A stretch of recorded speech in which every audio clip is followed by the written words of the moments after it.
Hello friends. Did you know nearly 80% of those who watch my videos aren't subscribed? If you enjoy these stories, please hit that subscribe button and leave a like. It really helps. Thank you for being here. By the way, where are you watching from? Let me know in the comments. The rain started as a whisper against the windshield somewhere past the county line, where the highway narrowed from 4 lanes down to 2, and the streetlights gave way to long stretches of darkness broken only by the occasional reflective mile marker. Amos Rutledge had been driving this route for 11 years, hauling refrigerated goods from the distribution center in Oakdale to the supermarket chain scattered across 3 counties, and he knew the road the way some men knew their own backyards. He knew which curves tightened up without warning, which overpasses flooded first when the storms rolled through, and which rest stops had the cleanest bathrooms and the strongest coffee. The knowledge came from repetition, from thousands of miles logged in all kinds of weather, and it gave him a confidence that newer drivers lacked. But tonight felt different from the moment he pulled out of the loading dock. The air had that heavy, expectant quality that came before serious weather, and the sky to the west glowed with distant lightning that never seemed to get any closer or any farther away. The dispatcher had mentioned flash flood warnings for the valley, but warnings were common this time of year when late September storms moved through the region like freight trains, dumping weeks' worth of rain in a matter of hours.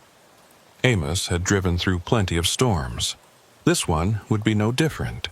Or so he told himself as he merged onto the highway and pointed his rig north. The rain arrived in earnest around Junction City, just past the way station where he'd stopped to check his load straps and grab a lukewarm coffee from the vending machine. It came down in sheets so thick that his wipers, even on the highest setting, could barely keep up. The road ahead seemed to dissolve into the darkness, the white lane markers flickering in and out of visibility as water pooled across both lanes. His CB radio crackled with static and brief, garbled transmissions from other drivers, warnings about standing water near mile marker 198, reports of a jackknifed trailer near the county line, someone asking about detour routes that nobody seemed to have answers for. Amos adjusted the volume on the CB and kept his speed steady at 45, his eyes fixed on the road with the kind of focus that came from experience and a healthy respect for physics.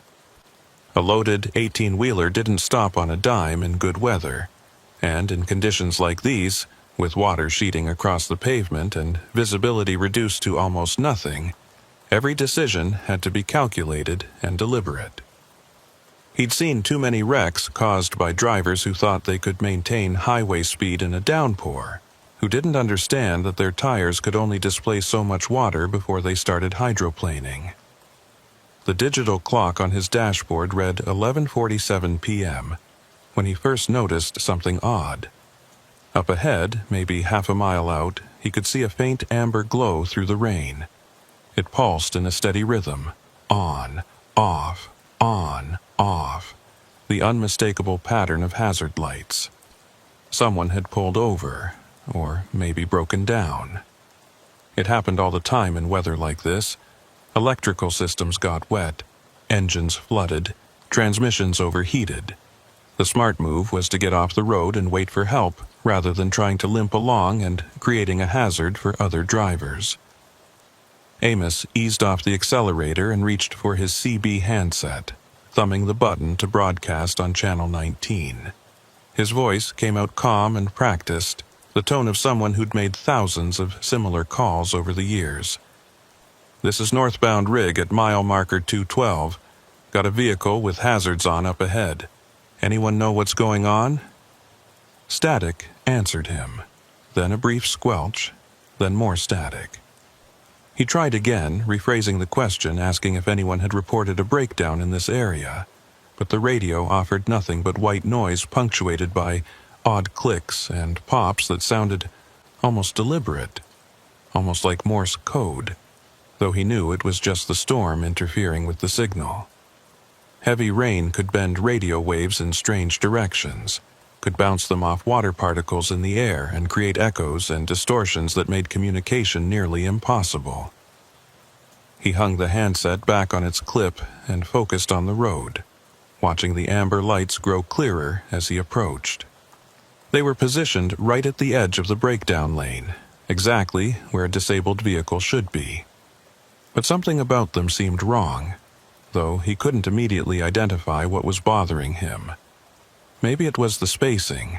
The lights looked too far apart, as if they were on something larger than a standard car or pickup truck. Or maybe it was the way they seemed to float in the darkness, disconnected from any visible structure. Amos squinted through the rain-streaked windshield, trying to make out the shape of the vehicle itself, but the darkness and the downpour turned everything beyond his headlight beams into an indistinct blur. The rain was coming down so hard now that it created a kind of visual static, a curtain of water that obscured details and played tricks with depth perception.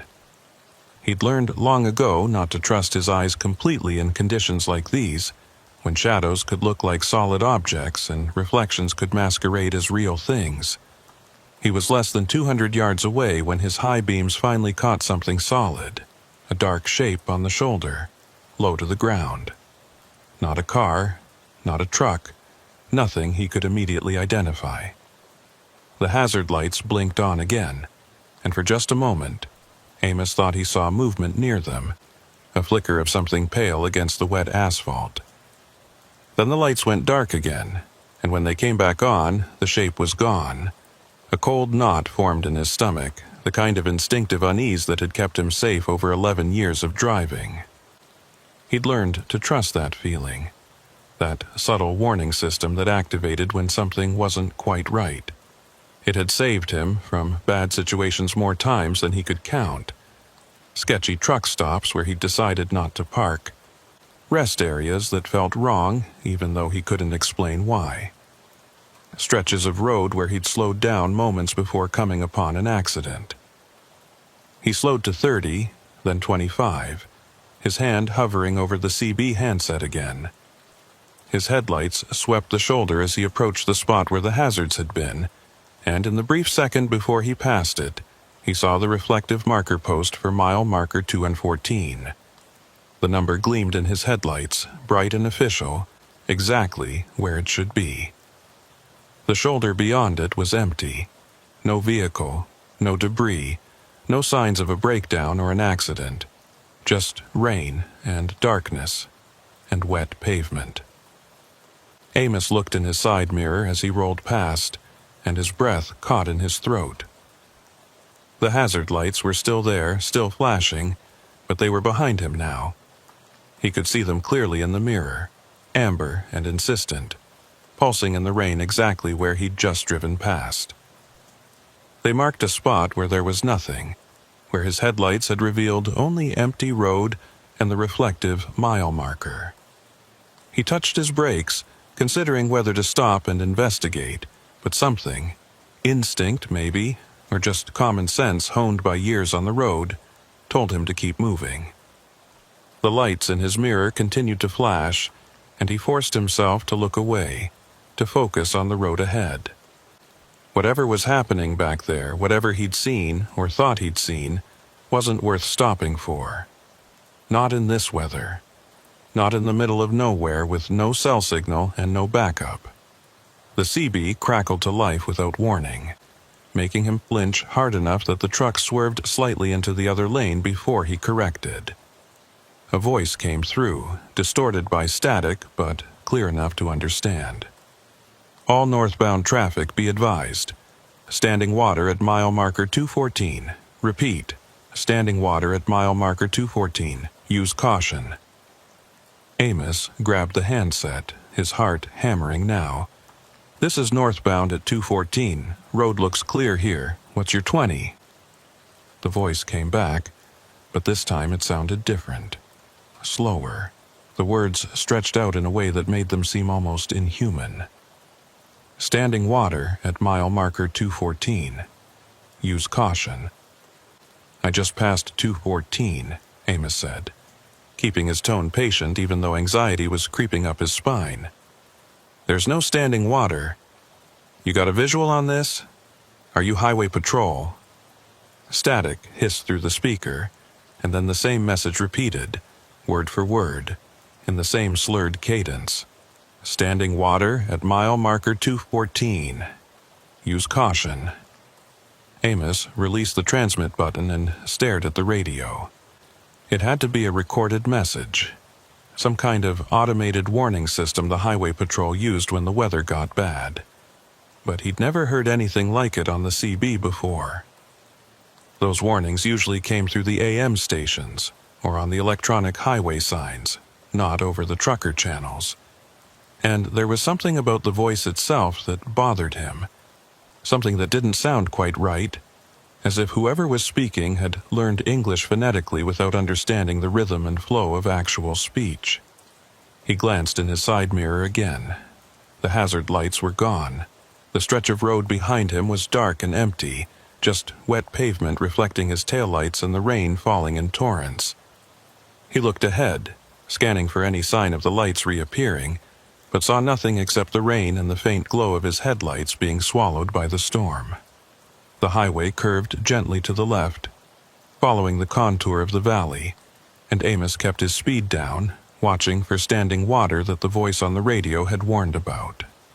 But the road remained passable, the water sheeting across it but not pooling deep enough to be dangerous. He'd driven through worse conditions than this, had navigated flooded intersections and submerged underpasses that had water halfway up his wheels. This was manageable. This was routine. Except nothing about tonight felt routine anymore. The CB crackled again, and this time multiple voices came through, overlapping and distorted. Mile marker 214, hazards lights, standing water. Can anyone confirm? The transmissions were fragmentary, cutting in and out as if the speakers were moving in and out of range, and Amos couldn't tell if they were responding to each other or broadcasting independently. He tried to break in, tried to ask for clarification, but his own voice was drowned out by the static and the competing transmissions. Then, as suddenly as it had started, the radio went silent. Not just quiet, but completely dead, as if someone had unplugged it.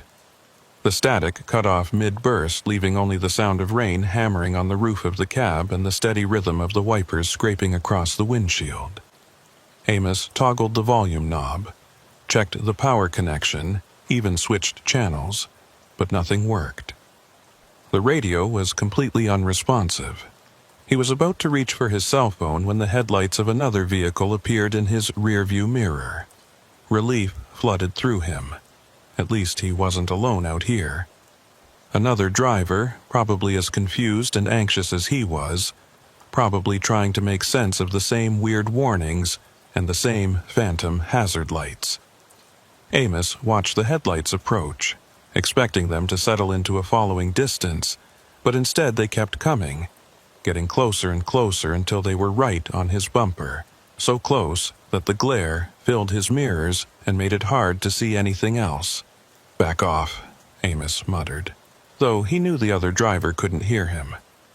He tapped his brakes lightly, flashing his taillights in a universal signal to give him some space, but the vehicle behind him didn't slow down. If anything, it seemed to get closer, the headlights blazing so bright that Amos had to adjust his mirrors to deflect the glare. His pulse quickened. This wasn't normal following behavior. This was aggressive, deliberate, the kind of tailgating that suggested intent rather than carelessness. He thought about accelerating, pulling away from whoever was behind him, but the road conditions were too dangerous for that. One wrong move, one patch of standing water hit at the wrong angle, and his truck could jackknife or hydroplane off the road entirely. The vehicle behind him flashed its high beams, once, twice, 3 times, and Amos felt his stomach drop. That wasn't a random signal, that was communication, though he had no idea what message was being conveyed. He reached for his CB handset again, hoping the radio had come back online, but it remained stubbornly silent. The headlights dropped back suddenly, creating distance between his truck and the vehicle behind him. and Amos exhaled a breath he hadn't realized he'd been holding. Maybe it had just been a confused driver, someone who'd gotten too close without realizing it. Maybe. The amber hazard lights appeared again, this time directly in front of him, maybe 50 yards ahead. They materialized out of the rain and darkness as if they'd been there all along, just waiting for him to catch up. Amos's hands tightened on the wheel, and he felt sweat break out on his forehead despite the cool air from the vents. This wasn't possible. He'd passed mile marker 214 several minutes ago. He'd been driving steadily north, maintaining his speed, following the highway as it curved through the valley. There was no way those lights could be in front of him again unless they weren't tied to a specific location, unless they were moving, or unless distance and direction had stopped meaning what they should mean. The lights pulsed in their steady rhythm, and as Amos drew closer he could see them more clearly now. They definitely weren't attached to any vehicle he could see. They hung in the air at roughly the height where taillights should be, but there was nothing beneath them, no chassis, no wheels, no solid structure. Just the lights themselves, amber and insistent, marking nothing and warning of nothing.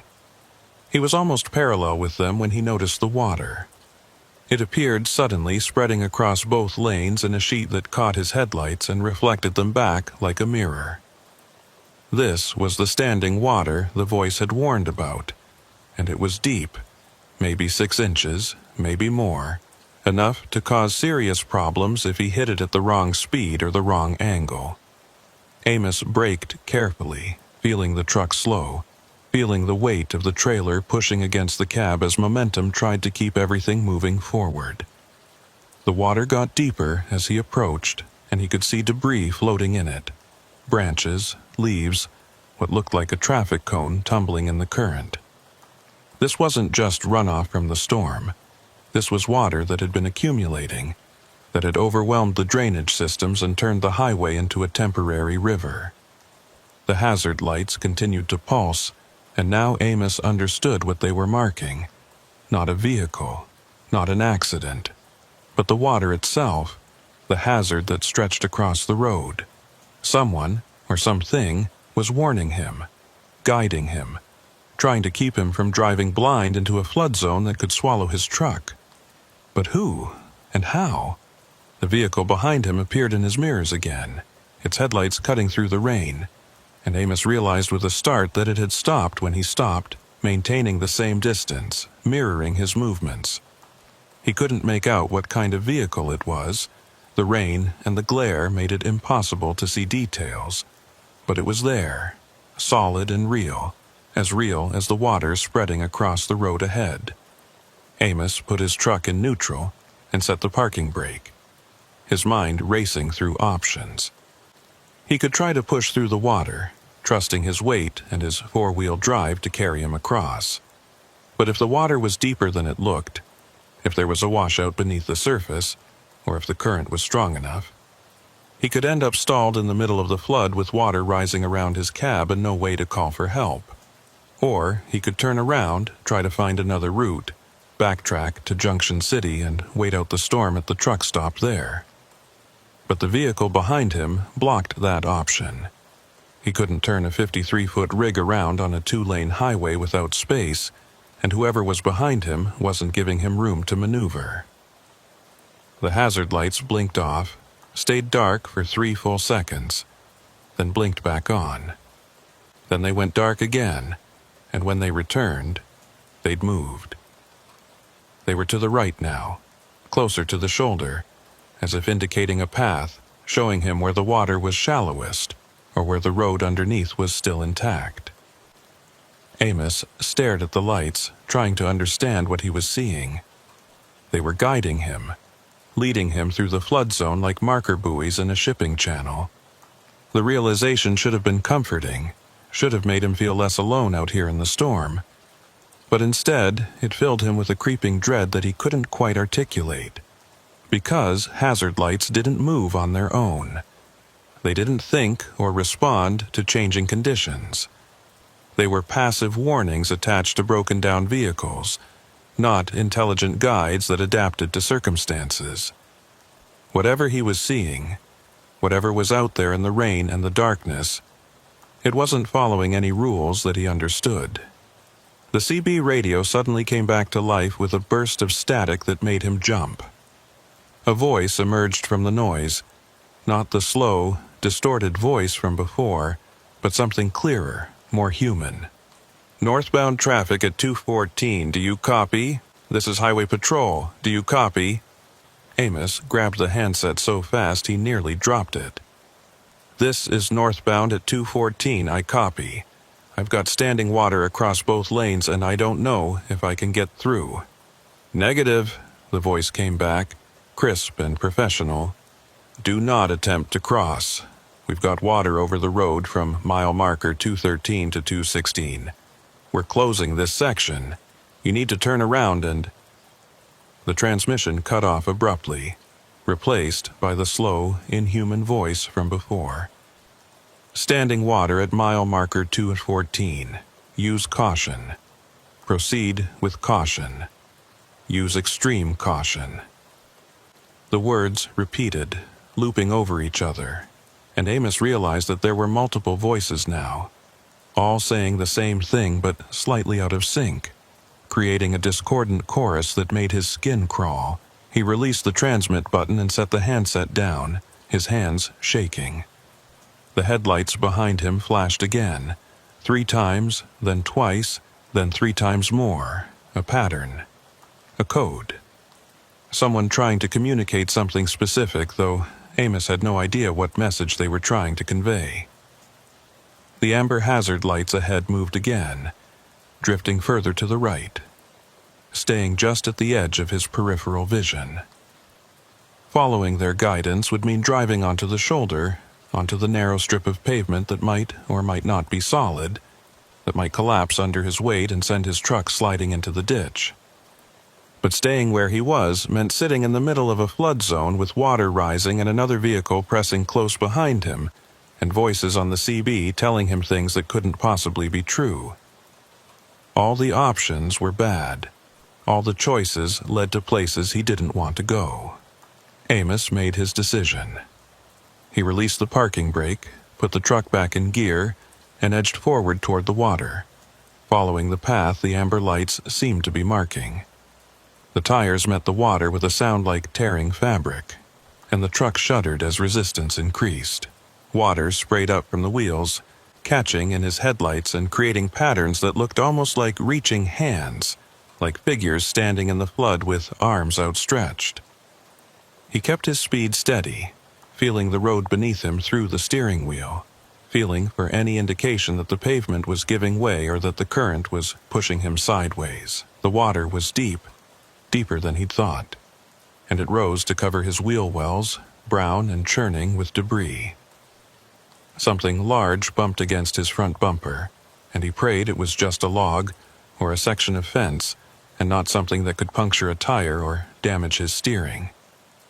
The amber lights continued to guide him, staying just ahead and to the right, marking a path through the flood that seemed impossible, but was somehow real. Amos followed them because he had no other choice, because stopping meant drowning, and turning back meant collision, and sitting still meant waiting for the water to rise high enough to stall his engine and trap him in the cab. The headlights behind him followed at the same steady distance, neither closing the gap nor falling back, maintaining a presence that was both comforting and deeply unsettling. At least he wasn't alone. At least someone else was out here, navigating the same impossible situation, making the same desperate choices. The water began to recede after what felt like hours, but was probably only 2 or 3 minutes. The road beneath him grew more solid. The resistance decreased, and his tires found purchase on pavement that wasn't submerged. Amos exhaled slowly, realizing he'd been holding his breath for most of the crossing, and allowed himself a moment of relief. But only a moment, because as his truck emerged from the flood zone, as the water level dropped back to something manageable, the amber hazard lights ahead went dark one final time, and didn't return. They vanished as completely as if they'd never existed, leaving only the rain and the darkness and the uncertain road ahead. And when Amos checked his rearview mirror, the headlights that had been following him were gone too.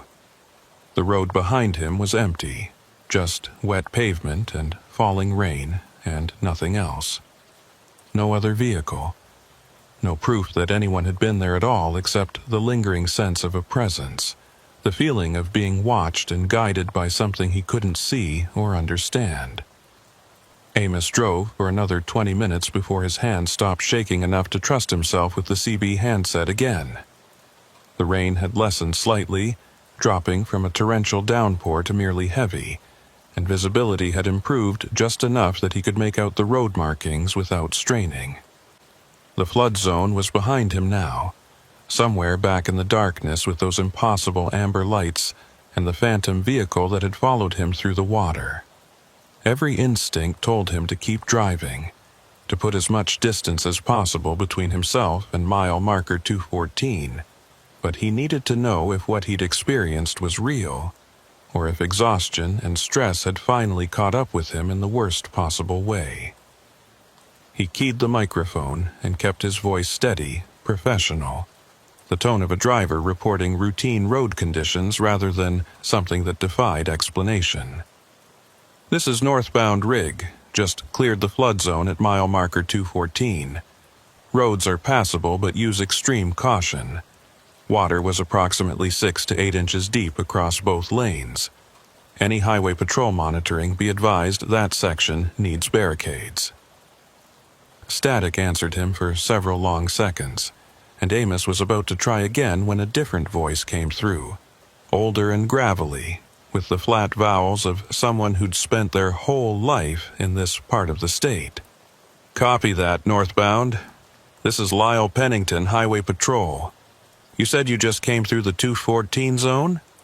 "Affirmative," Amos replied, relief flooding through him at hearing an official response. "Crossed it maybe 20 minutes ago. Had standing water, but I made it through. You'll want to get some barriers up before someone less experienced tries it and gets stuck." There was a pause, long enough that Amos thought he'd lost the connection, before Lyle came back on. "Driver, we've had that section closed for the past hour. Barricades went up at mile marker 210 and 218. Nobody should have been able to reach the flood zone. Where exactly did you enter the highway?" Amos felt cold settle in his gut. "Junction City, way station. Came through around 11 o'clock. There were no barricades when I passed 210. Road was open." Another pause, this one even longer. When Lyle's voice returned, it carried an edge of concern that hadn't been there before. "Driver, I need you to pull over at the next safe location and wait for me. Don't go any further north. Do you copy?" "Copy," Amos said, though confusion was quickly morphing into unease. "There's a rest area coming up in about 5 miles. I'll wait there." "Negative on the rest area," Lyle said quickly. "That facility's been closed for maintenance since last Tuesday. Keep going to the truck stop at mile marker 237. I'll meet you there in 40 minutes. Amos acknowledged and hung up the handset, his mind racing. The rest area was closed? He'd driven past it 2 weeks ago, and it had been open, busy with travelers and truckers taking advantage of the clean facilities and well-lit parking. But if Lyle said it was closed, then something had changed.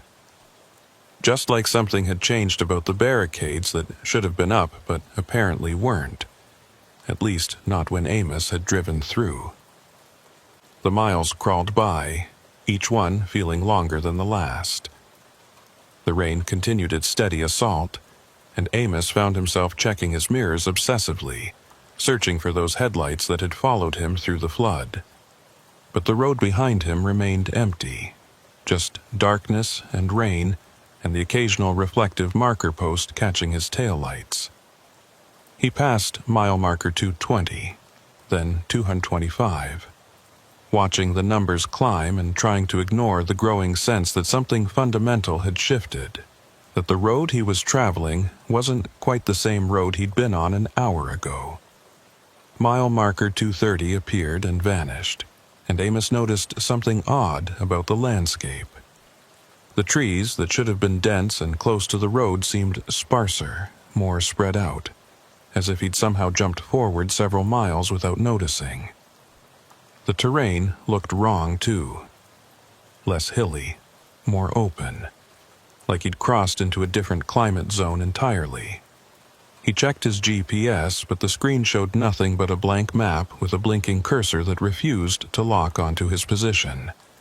The truck stop materialized out of the rain at mile marker 237, exactly where Lyle had said it would be, and Amos had never been so relieved to see electric lights and other vehicles.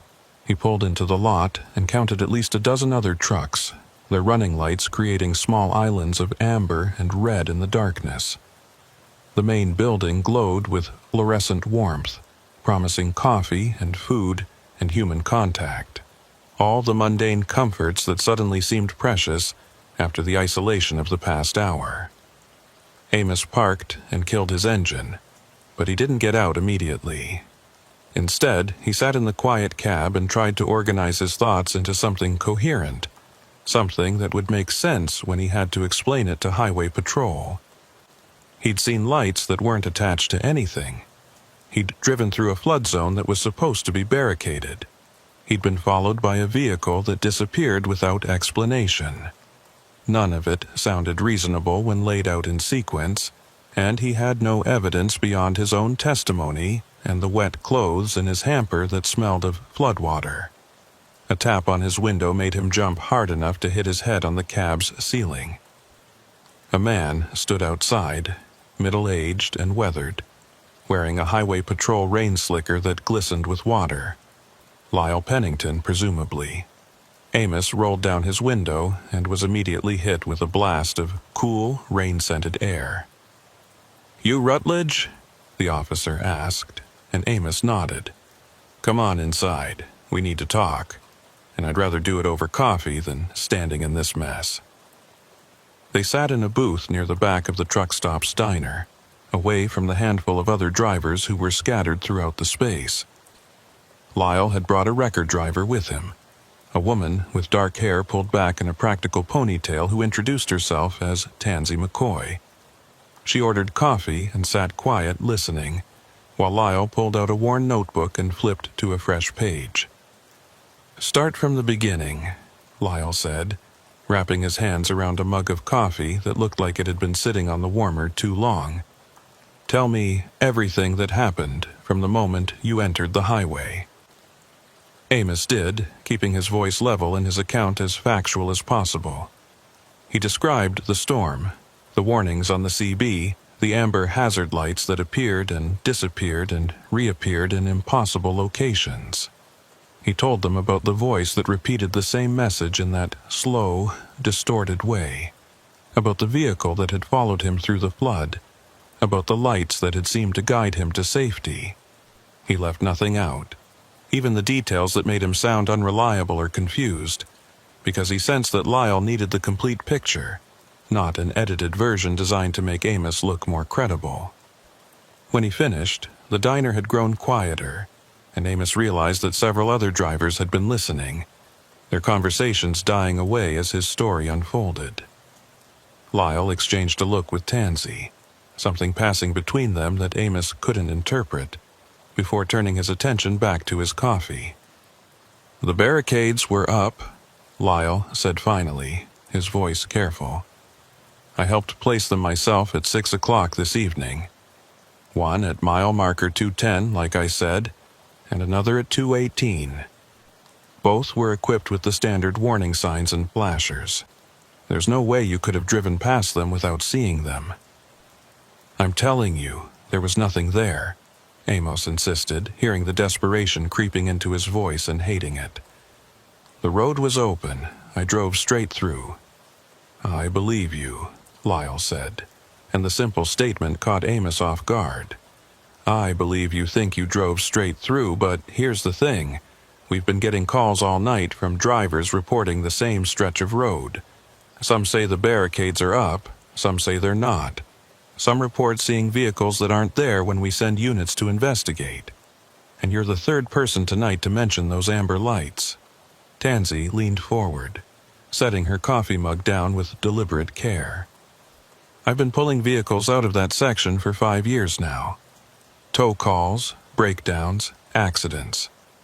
And I can tell you that stretch between 214 and 216 has always been problematic.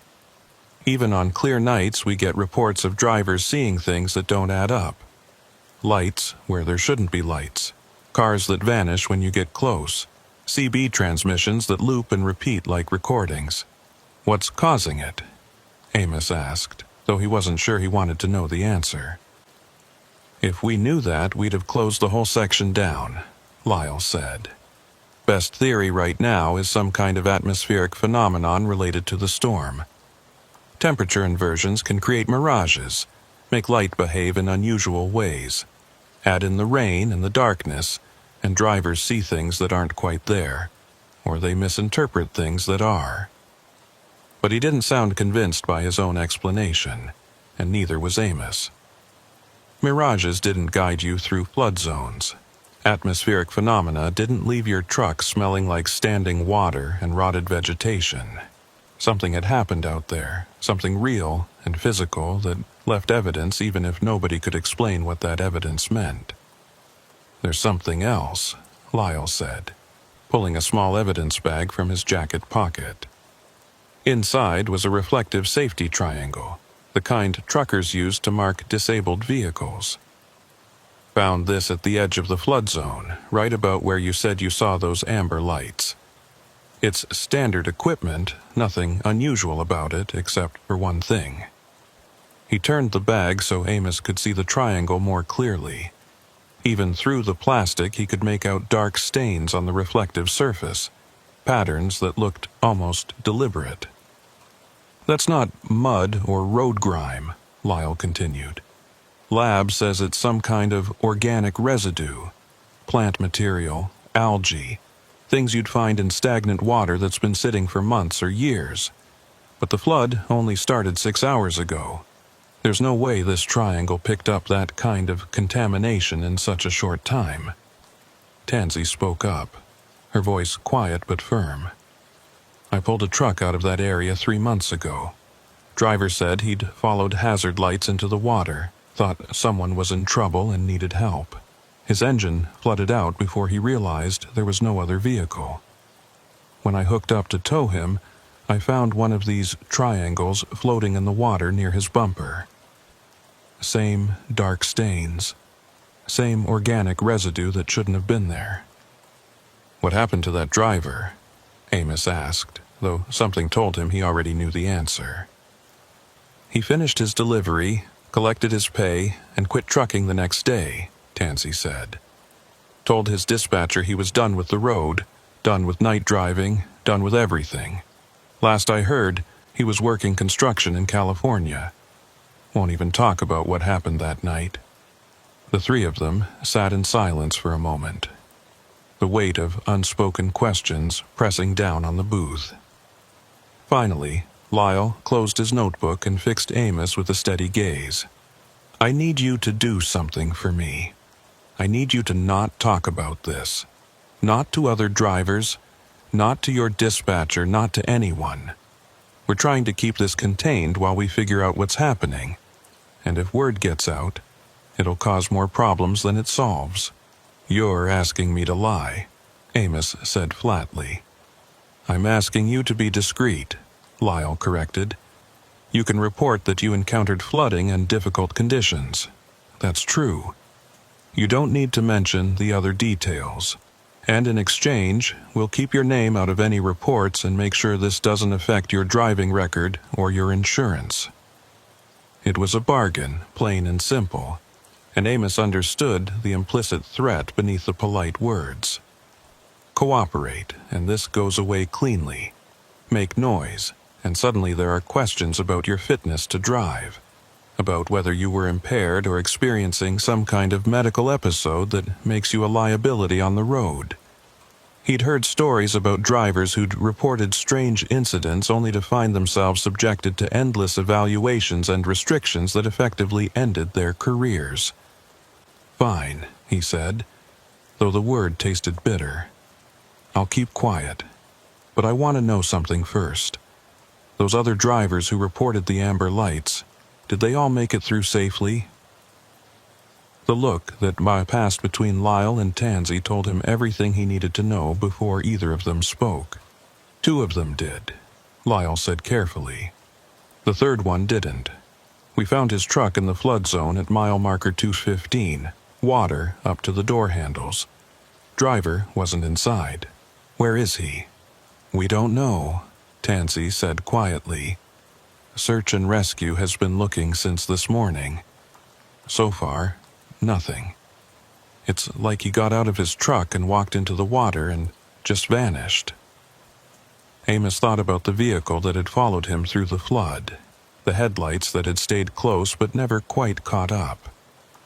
He thought about how those lights had disappeared right after he'd cleared the water, vanishing as completely as if they'd been switched off, and he wondered, with a cold certainty that settled deep in his bones, whether that missing driver had been the one following him, whether what he'd seen had been a vehicle at all or something else entirely, something that used the shape of familiar things to navigate a world it didn't belong in. "I want to see where you found the truck," he said suddenly. "I want to see the exact location." Lyle shook his head. "Can't do that. Scene's still under investigation, and besides, there's nothing to see. Just a truck in water. Trust me, you don't need that image in your head." But Amos did need it. Needed to know if the location matched what he remembered. Needed some kind of confirmation that what he'd experienced connected to something objective and verifiable. Was it on the right side of the road or the left? "Right side," Tansy said after a moment's hesitation. "Partially on the shoulder, like the driver was trying to get out of the main lane. I was the one who towed it out this afternoon. Engine was cold, battery dead from trying to restart after it flooded. Personal belongings still in the cab, wallet, phone, everything except the driver." "And were there any other vehicles nearby, any signs of another truck or car?" "Why?" Lyle asked, his eyes narrowing slightly. "Because something was following me through that water," Amos said, keeping his voice low so the other drivers in the diner wouldn't overhear. "I saw headlights in my mirror the whole time I was crossing. They stayed right behind me, matching my speed, and then they disappeared as soon as I got through. If you found that truck where you say you found it, then maybe what I saw wasn't following me at all. Maybe I was seeing that driver stuck in the water, and his headlights were what I was watching in my mirror." The logic of it sounded reasonable even as he said it, a rational explanation for an irrational experience. But Lyle was already shaking his head before Amos finished speaking. "The truck we found had been there for hours before you came through. Engine was cold, battery dead. Whatever you saw behind you, it wasn't that vehicle." Amos felt something twist in his stomach. If it wasn't the stranded truck, and if there were no other vehicles reported in the area, then what had been following him? What had maintained that perfect distance, those steady headlights, that sense of presence that had been both comforting and terrifying? "There's one more thing," Lyle said, pulling out his phone and scrolling to a different image. "We found this on the dashboard of the abandoned truck. Thought you might recognize it."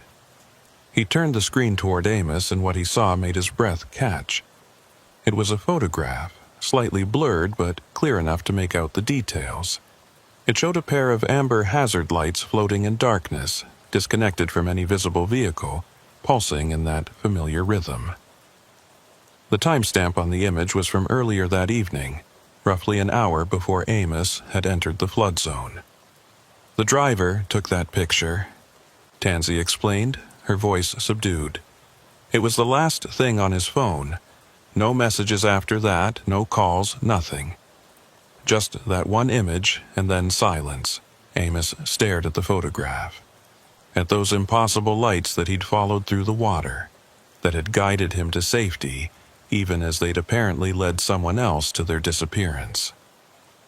They looked exactly as he remembered them, amber and insistent, marking something that shouldn't exist, warning of dangers that couldn't be named.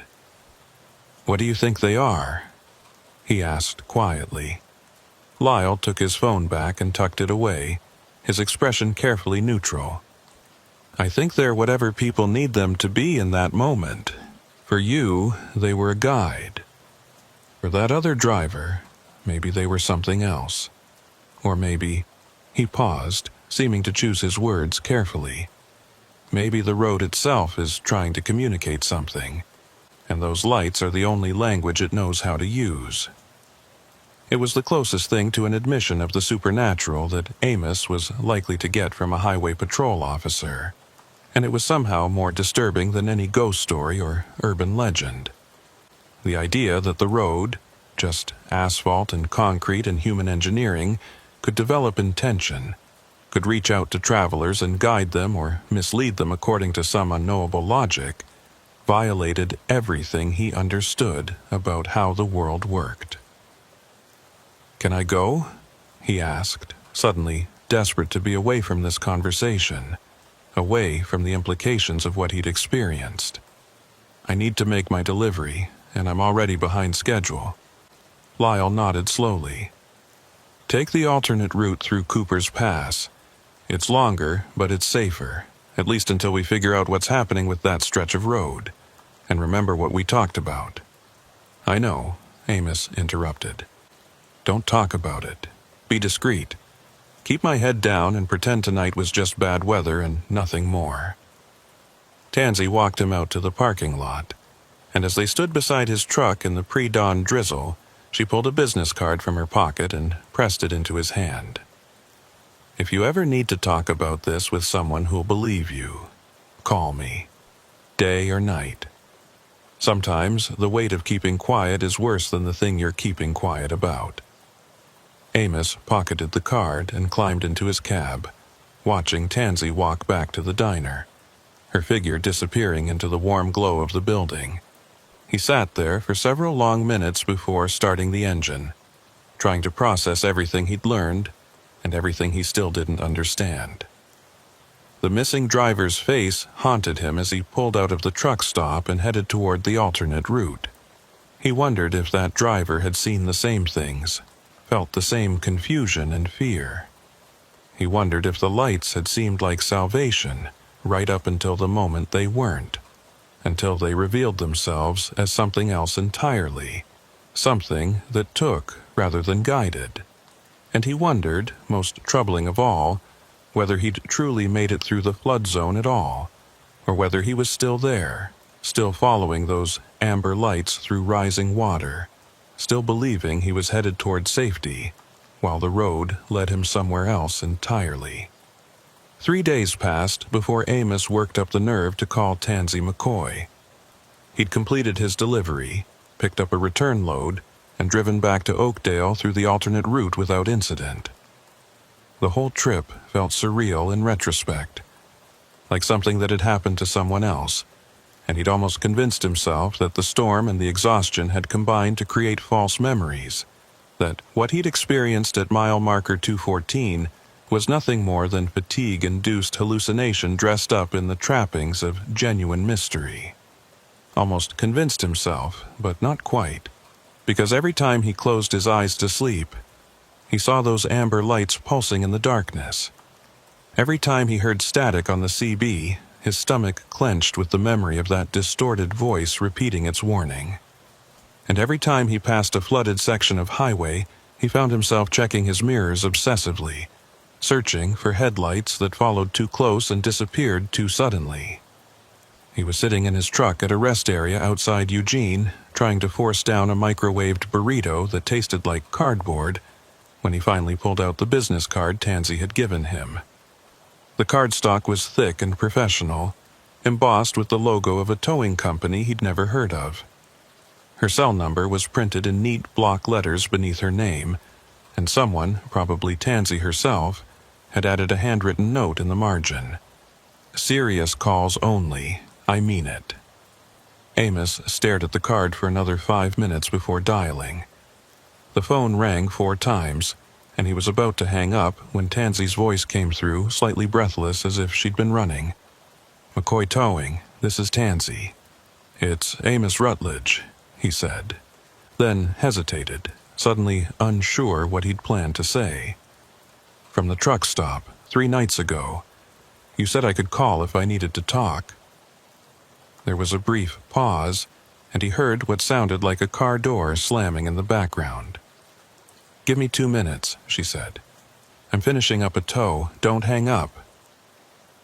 He waited, listening to muffled sounds of work. Chains rattling, hydraulics hissing, a brief exchange with someone whose words he couldn't make out. Then Tansy came back on the line, and this time she sounded more focused, more present. "Okay, I'm here. What's going on?" "I can't stop thinking about it," Amos admitted, feeling foolish even as the words left his mouth. "The lights, the flood, everything Lyle told me about the missing driver. It's like it's stuck in my head and I can't shake it loose. I keep wondering if I should have done something different. If there was a way to help that other driver. If—" "Stop," Tansy interrupted, her voice firm but not unkind. "You can't think like that. You did exactly what you needed to do, which was survive. That's the only responsibility you had out there, and you fulfilled it. What happened to the other driver isn't on you." "But what if I saw him?" Amos pressed. "What if those headlights behind me were his truck and he was trying to follow me to safety, and I didn't realize it?" "The timeline doesn't work," Tansy said. "I told you that truck had been sitting in the water for hours before you came through. The driver was already gone by the time you entered the flood zone. Whatever you saw behind you, it wasn't him." "Then what was it?" Amos asked, hearing the desperation creeping back into his voice. "What follows someone through a flood and then vanishes? What kind of vehicle does that?" Tansy was quiet for a long moment, and when she spoke again, her tone had shifted into something more careful, more measured. "Can you meet me somewhere? This isn't really a conversation for the phone, and I have some things I want to show you.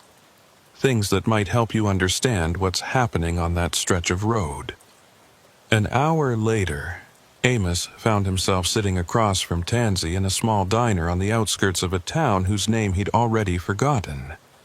She'd brought a weathered accordion folder stuffed with papers, photographs, and what looked like official incident reports. She ordered coffee for both of them, waited until the waitress was out of earshot, then spread the contents of the folder across the table between them. "This is everything I've collected over the past 5 years," she said, organizing the papers into rough categories.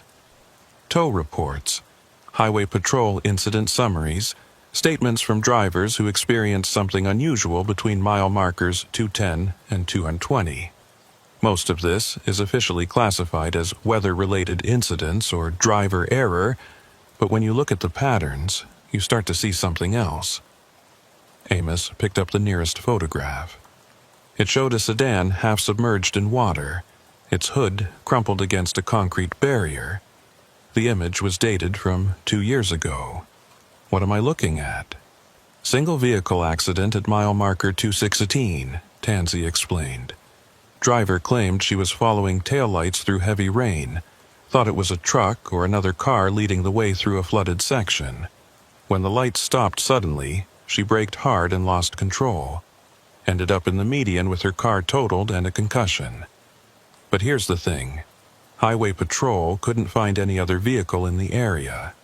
No tire tracks, no debris, nothing to indicate anyone else had been on that road. Maybe whoever she was following kept going," Amos suggested. "Didn't realize she'd crashed." Tansy shook her head. "She had a dash cam. I've seen the footage. It shows her following a pair of red taillights for almost 3 miles, maintaining a steady distance, and then the lights just blink out. Not like they drove away or turned off the road. They literally disappear mid-frame. 1 second they're there, the next second they're gone, and she's slamming on her brakes with nothing in front of her. She pulled out another report, this one more recent. Last October, a trucker called in a stranded motorist at mile marker 214. Said there was a woman standing on the shoulder in the rain, waving for help. He pulled over, got out to check on her, and she was gone. No car, no footprints in the mud, nothing. He searched the area for 20 minutes, thinking maybe she'd fallen down an embankment or wandered into the trees, but found no trace of her. Highway Patrol responded, searched until dawn, same result. No one there. Amos felt cold settling in his chest. What are you saying? That the road is haunted? That ghosts are flagging down truckers and leading people into accidents? I'm saying the road does things, Tansy said carefully. Things that don't make sense if you're trying to explain them with normal physics or normal logic. I've been pulling vehicles out of that stretch for years, and I've heard enough stories from enough reliable drivers to know that something is happening there. Something that uses light and sound and familiar shapes to interact with people, though I couldn't begin to tell you why or what it wants. She pulled out one more photograph and Amos recognized it immediately. It was the image Lyle had shown him. The amber hazard lights floating in darkness, disconnected from any visible source. But this version was clearer, higher resolution, and he could see details he'd missed before.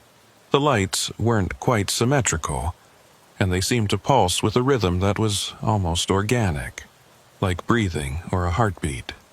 The missing driver took this, Tansy said. But he's not the first person to photograph those lights. I've collected 7 similar images over the past 3 years, all from different drivers, all taken in roughly the same location. The lights always look the same. Same color, same spacing, same pulsing pattern. Like they're always there, waiting, and they only become visible under certain conditions. What conditions?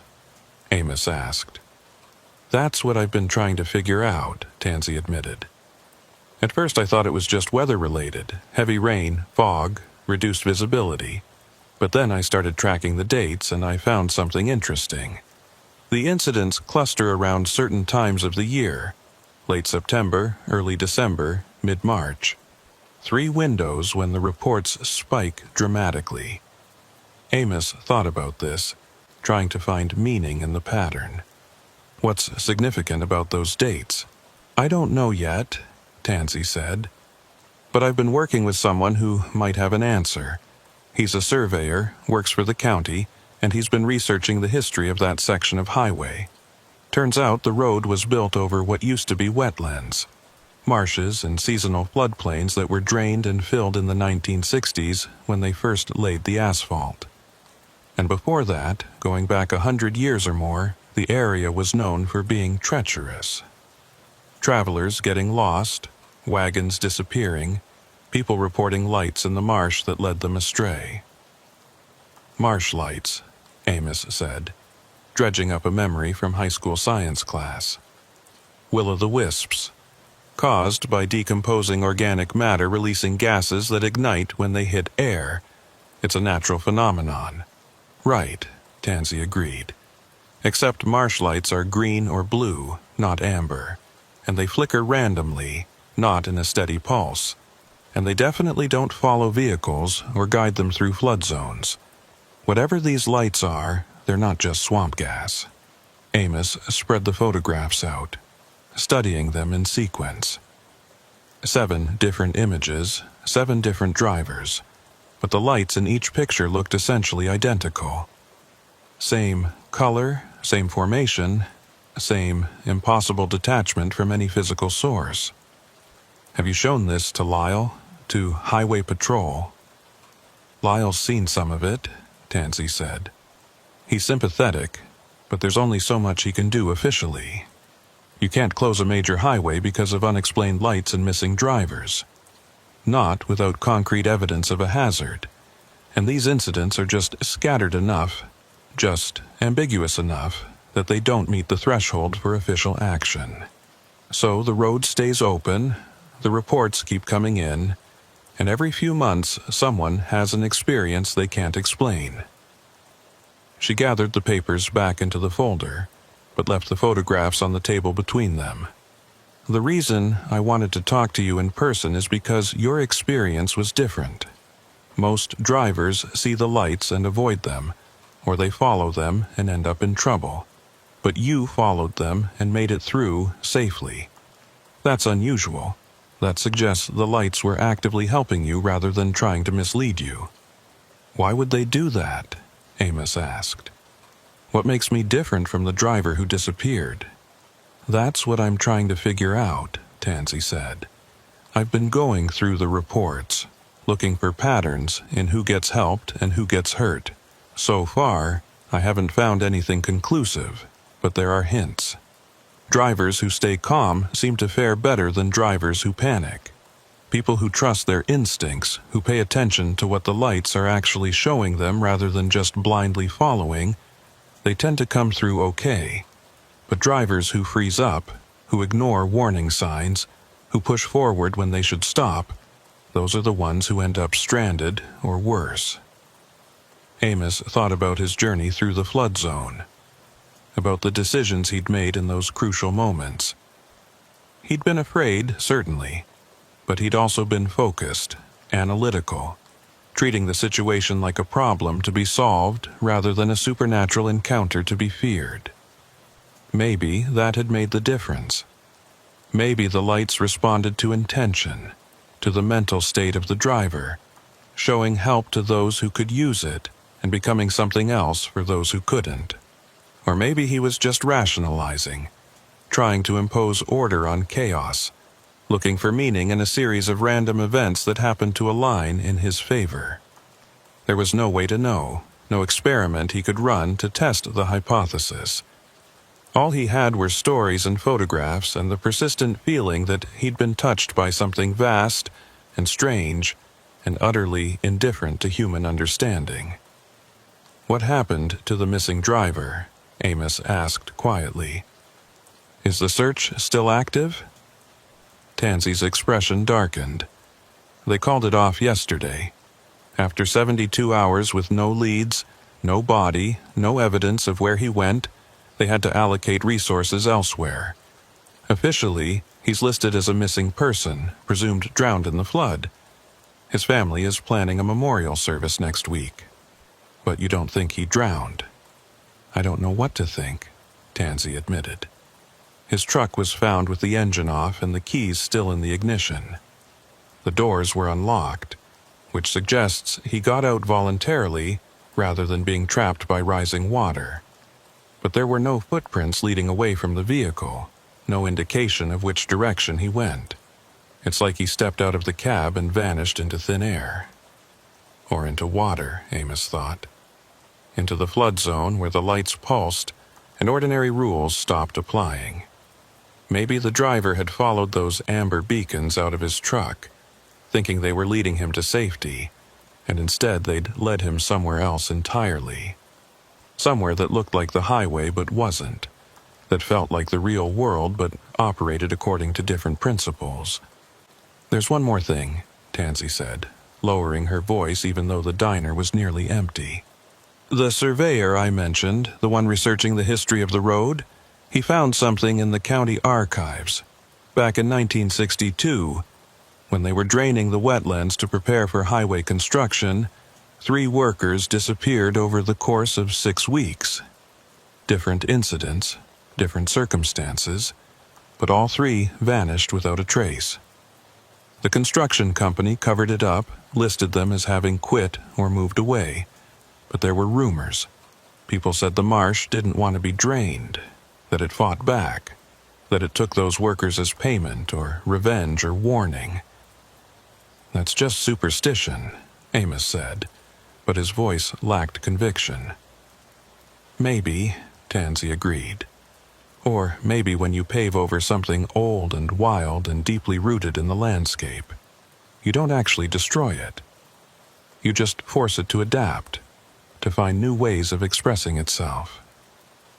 The wetlands are gone, but maybe something of what they were remains, trapped under the asphalt, reaching up through cracks and flood zones, using the tools available to it, headlights and hazard signals and CB radio frequencies, to communicate in a language we're only beginning to recognize. It was the most thoroughly unsettling thing anyone had said to him about the incident, precisely because it almost made sense. Not scientific sense, but a kind of internal logic that acknowledged something everyone who spent enough time on the road eventually understood. That highways weren't just engineering projects, that they were living systems with their own rhythms and personalities and occasional fits of inexplicable behavior. Amos had driven through stretches where accidents clustered for no apparent reason, where every trucker knew to be extra careful even if they couldn't articulate why. He'd felt the difference between roads that welcomed travelers and roads that merely tolerated them. He'd experienced that odd sensation of being watched from empty fields, of sensing presence in places that should have been completely lifeless. He'd always dismissed these feelings as imagination or fatigue. But maybe they were something more. Maybe roads absorbed the energy of the places they crossed, the history of the land they covered, and occasionally that absorption became something active, something that reached back. "What do I do with this information?" Amos asked finally. "How do I live with knowing what I know?" Tansy closed the folder and met his eyes with a steady gaze. "You do what every driver does who's seen something they can't explain. You file it away. You stay alert, and you trust your instincts when something feels wrong. You don't take unnecessary risks, but you don't let fear paralyze you either. And if you ever find yourself back on that stretch of road during a storm, you remember what happened last time. You remember what the lights showed you, and you make the best decisions you can with the information available. And if I see those lights again, then you pay attention," Tansy said. "Because they might be trying to help you, or they might be trying to lead you astray, and the only way to tell the difference is to stay calm and watch carefully and trust the part of yourself that knows when something is guidance and when something is lure." They sat in silence for a moment, the weight of unsolved mysteries pressing down on the small booth. Finally, Amos gathered his courage and asked the question that had been nagging at him since Lyle had first shown him that photograph. "Do you think the missing driver is still alive? Somewhere?" Tansy considered this carefully before answering. "I think he's somewhere," she said slowly. "Whether that somewhere is a place we would recognize as being part of the living world, I genuinely don't know. But I hope, for his family's sake, that wherever he is, he found what he was looking for when he followed those lights out into the water." Amos left the diner with more questions than answers, but somehow the conversation had helped. Knowing that someone else was tracking these incidents, trying to make sense of the pattern, made him feel less isolated, less like he was losing his grip on reality. Tansy had given him permission to trust his experience without demanding that he explain or justify it, and that was a gift whose value he was only beginning to appreciate. He drove back to Oakdale through clear weather and familiar roads, but something had shifted in his relationship with the highway. He paid more attention now to the small anomalies, the moments when light behaved strangely or sounds carried further than they should. He started keeping a notebook in his cab, jotting down observations that might have seemed trivial before: unusual CB transmissions, lights in unexpected places, stretches of road that felt different somehow. Most of it was probably meaningless, just the normal chaos of weather and traffic and human activity. But every so often he caught something that made him pause, made him wonder if the road was speaking a language he was only beginning to learn how to hear. And he thought about the missing driver, about whether that man had heard the same language and simply misunderstood what it was trying to say. 3 weeks after his encounter at mile marker 214, Amos received a call from Lyle Pennington. Highway Patrol had recovered a body from the river 5 miles downstream from the flood zone. male, approximately the right age, wearing clothing that matched the description of what the missing driver had been wearing. Positive identification would take time, but it seemed likely they'd found him. "Thought you'd want to know," Lyle said, his voice carrying the professional detachment of someone who delivered this kind of news too often. "Looks like he tried to walk out of the flood zone, got swept downstream by the current. It happens more often than people realize. Water's powerful, especially at night when you can't see how fast it's moving." "Yeah," Amos said, because what else was there to say? "Thanks for letting me know." But after he hung up, he couldn't shake the feeling that the official explanation, while convenient and rational, didn't quite fit what he knew about that night. The missing driver's truck had been found with the engine off and the doors unlocked, positioned as if he'd parked deliberately rather than been forced off the road. That suggested he'd stopped because the lights told him to stop, that he'd gotten out because the lights had shown him something worth investigating, and maybe he had walked into the water, following those amber beacons, thinking they were leading him to safety or help or answers. But Amos didn't believe the current had swept him away. He believed the driver had followed the lights somewhere else, somewhere that intersected with the ordinary world but wasn't quite part of it, and that his body washing up 5 miles downstream was just the road's way of closing the loop, of returning what it had taken. The thought should have terrified him. Instead, it left him with a strange sense of calm, an acceptance that the world contained mysteries that wouldn't be solved by investigation or explanation. The road had shown him something impossible, had guided him through danger using tools that shouldn't exist, and he'd survived because he'd paid attention and stayed focused and treated the experience as real, rather than dismissing it as hallucination. That was enough. That would have to be enough. Because dwelling on what might have happened, on alternate timelines where he'd made different choices and ended up like the missing driver, would drive him slowly mad. Better to accept the gift of survival and move forward, carrying the knowledge of what he'd seen like a secret compass that would help him navigate future encounters with the strange and the unexplained. And if he ever found himself at mile marker 214 during a storm, with amber lights pulsing in the darkness and water rising across the road, he would remember this moment and make his choices carefully. Because the road had already shown him mercy once, and he couldn't count on it being merciful twice. 6 months passed before Amos found himself facing the decision he'd been dreading since that night in the storm. His dispatcher called on a Tuesday afternoon with a rush delivery, refrigerated pharmaceuticals that needed to reach a hospital in the Northern Valley by morning. The route was simple, direct, and unavoidable.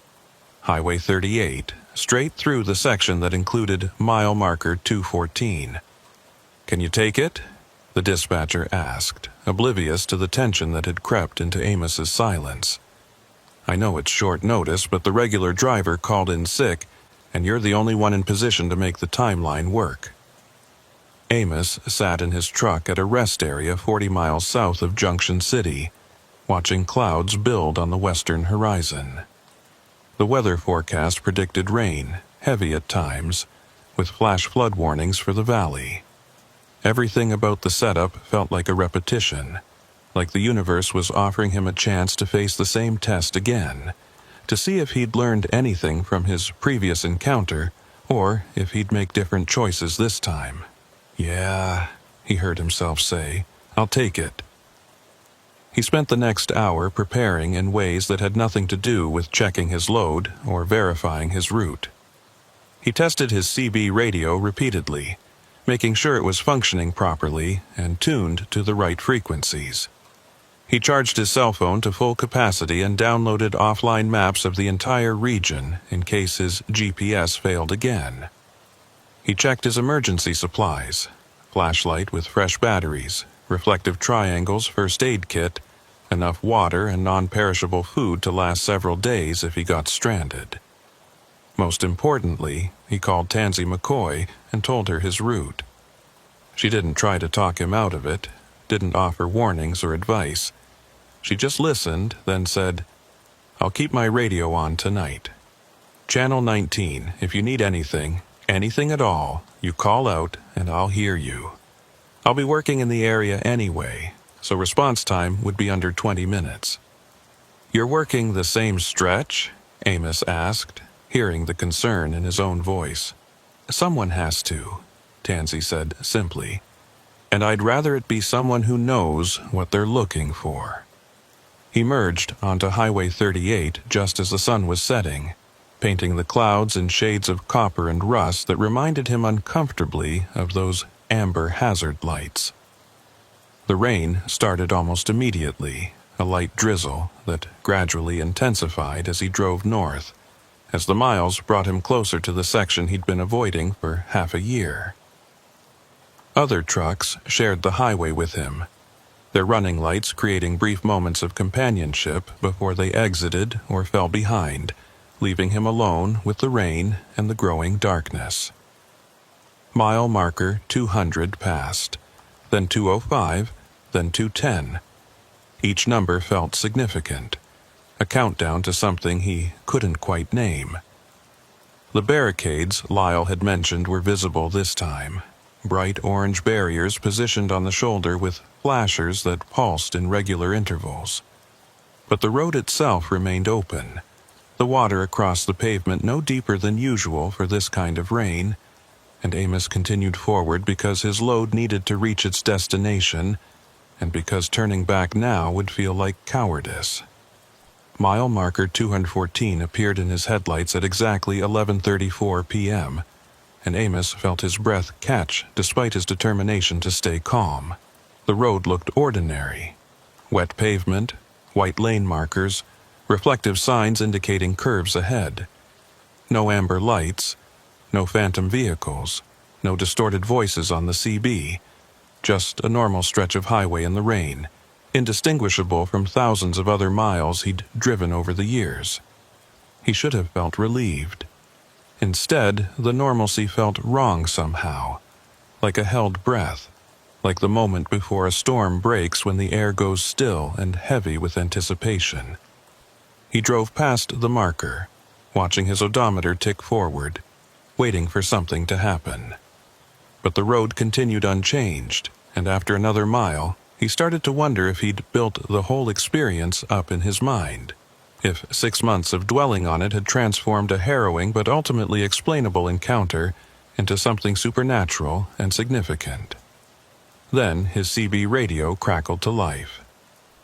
Not with the distorted voice from before, but with something different. A woman's voice, clear and calm, with an accent he couldn't quite place. "Northbound traffic approaching mile marker 216, be advised. Vehicle stopped on the shoulder with hazards on. Driver appears to need assistance." Amos grabbed his handset immediately. "This is northbound at 216. I don't see any vehicle. Can you confirm the location?" Static answered him. Then the same voice repeated the message word for word, in exactly the same tone, like a recording. "Northbound traffic approaching mile marker 216, be advised. Vehicle stopped on the shoulder with hazards on. Driver appears to need assistance." His headlights caught something ahead, a dark shape on the right shoulder, barely visible through the rain. As he got closer, the shape resolved into a pickup truck, older model, sitting at an angle with its hazard lights flashing. A figure stood beside it, illuminated intermittently by the amber pulses, waving one arm in what looked like a signal for help. Every instinct Amos had developed over 11 years of driving screamed at him to keep going. The setup was too familiar, too similar to the scenarios Tansy had described from her reports. But pharmaceutical deliveries meant nothing if he drove past someone who genuinely needed help, if he let fear of the inexplicable turn him into someone who ignored basic human decency. He slowed, pulling onto the shoulder about 30 feet behind the pickup, and set his air brakes. The rain hammered against his windshield as he studied the scene, looking for details that would tell him whether this was real or another manifestation of whatever haunted this stretch of road. The pickup looked solid enough. Mud on the tires, a dent in the rear quarter panel, a faded bumper sticker that he couldn't quite read. The figure beside it was wearing a rain jacket, hood pulled up against the weather, and continued waving, more urgently now. Amos picked up his CB handset and tried a different approach. "Tansy, you monitoring?" Her response came back immediately, clear and welcome. "I copy, Amos. What's your 20? Mile marker 216, northbound shoulder. Got a pickup with hazards and someone flagging for help. Does this match any active service calls?" A pause, during which Amos watched the figure approach his truck, moving through the rain with purpose. "Negative," Tansy said finally. "No calls for that location. No other reports of disabled vehicles. You want me to head your way?" "Stand by," Amos said, setting down the handset and rolling down his window as the figure reached his door. The rain immediately soaked his left sleeve, cold water running down his arm. But he needed to hear the person's voice, needed to assess whether they were real or something else. The figure pulled back their hood, and Amos found himself looking at a woman in her 50s, with gray hair plastered to her skull by the rain, and an expression that mixed relief with exhaustion. "Thank God," she said, her voice rough with strain. "I've been here for over an hour. Cell phone's dead, no one else has stopped, and I can't get the tire changed by myself. The lug nuts are rusted on too tight." It sounded real. She sounded real. The kind of specific detail that hallucinations rarely included. The frustration and fatigue that came from genuine distress rather than supernatural manipulation. But Amos had learned to question his assumptions, to look for inconsistencies before committing to action. "What's your name?" he asked. She looked surprised by the question, then suspicious. "Why do you need my name? Are you going to help me or not?" "Just trying to confirm you're who you say you are," Amos said, keeping his tone apologetic but firm. "There have been incidents on this stretch of road. People seeing things that aren't there. I need to make sure you're real before I get out of my truck." The woman's expression shifted from suspicion to something like understanding, and maybe a touch of fear. "You've seen them too," she said quietly. "The lights that move, the voices on the radio that repeat. I thought I was losing my mind." That answer felt more right than anything else could have. Someone who was genuinely stranded, who'd been sitting alone in the rain on this particular section of highway, would have noticed the strangeness, would have started to question what was real and what wasn't. "My name is Amos Rutledge," he said, making a decision. "I'm going to help you, but we're going to do this carefully, and if anything feels wrong, we're both getting back in our vehicles immediately. Understood?" She nodded quickly. "Understood. I'm just grateful someone finally stopped. My name's—" She paused, seemed to struggle with something, then continued in a voice that had gone oddly flat. "My name's Marigold Keene." The moment she said it, Amos felt something shift. The name was wrong somehow, not in an obvious way, but in a subtle dissonance that his instincts picked up before his conscious mind could process why. He glanced past her at the pickup truck, and details that had seemed normal moments ago now stood out as inconsistent. The mud on the tires was dry despite the rain. The dent in the quarter panel looked too perfect, too symmetrical, as if someone had created the platonic ideal of a dent rather than actual damage from a collision. And the bumper sticker, now that he looked at it directly, showed text that seemed to shift and blur, never quite coming into focus. "Actually," Amos said carefully, "I just remembered I need to check something with my dispatcher before I can stop to help. Give me just a moment." He rolled up his window before she could respond and grabbed his CB handset with shaking hands. "Tansy, something's wrong. The woman gave me a name, but it felt off, and the vehicle doesn't look right when you pay attention to the details. I think this is it. I think this is what we've been talking about. Get out of there, Tansy said immediately, her voice sharp with urgency. Don't engage. Don't try to help. Just release your brakes and go. I'm heading your way now, but you need to move immediately. Amos looked in his side mirror and felt his stomach drop. The woman was still standing beside his truck, but she wasn't moving. She stood perfectly still, one arm raised in that waving gesture frozen like a paused video. The rain fell around her but didn't seem to touch her, droplets passing through her form rather than striking it. And behind her, the pickup truck was fading, becoming translucent, its edges blurring into the darkness as if it had never been fully solid to begin with. He released his air brakes and put the truck in gear, his heart hammering so hard he thought it might burst through his chest. As he pulled away from the shoulder, he glanced in his mirror one last time and saw the woman, or the thing that looked like a woman, still standing in the same position, arm raised, face turned toward his retreating truck, and then she blinked out of existence as completely as if someone had flipped a switch, leaving only empty road and falling rain. I'm clear, Amos said into the CB, hearing the tremor in his own voice. It's gone. The whole thing just vanished. Keep driving, Tansy instructed. Don't stop until you're past mile marker 220. I'll meet you at the truck stop at 237, same as last time. The next 4 miles were the longest of Amos's life. He watched his mirrors obsessively, searching for any sign that the apparition was following him, or that other manifestations might appear. But the road remained empty, except for his truck and the rain, and gradually his pulse began to slow, his breathing to return to normal. He'd passed the test, had recognized the trap before stepping into it, had trusted his instincts over his desire to help. That should have felt like victory. Instead, it felt like he'd barely escaped something vast and patient and utterly inhuman. Tansy was waiting for him at the truck stop, her wrecker parked in the same spot it had occupied 6 months ago.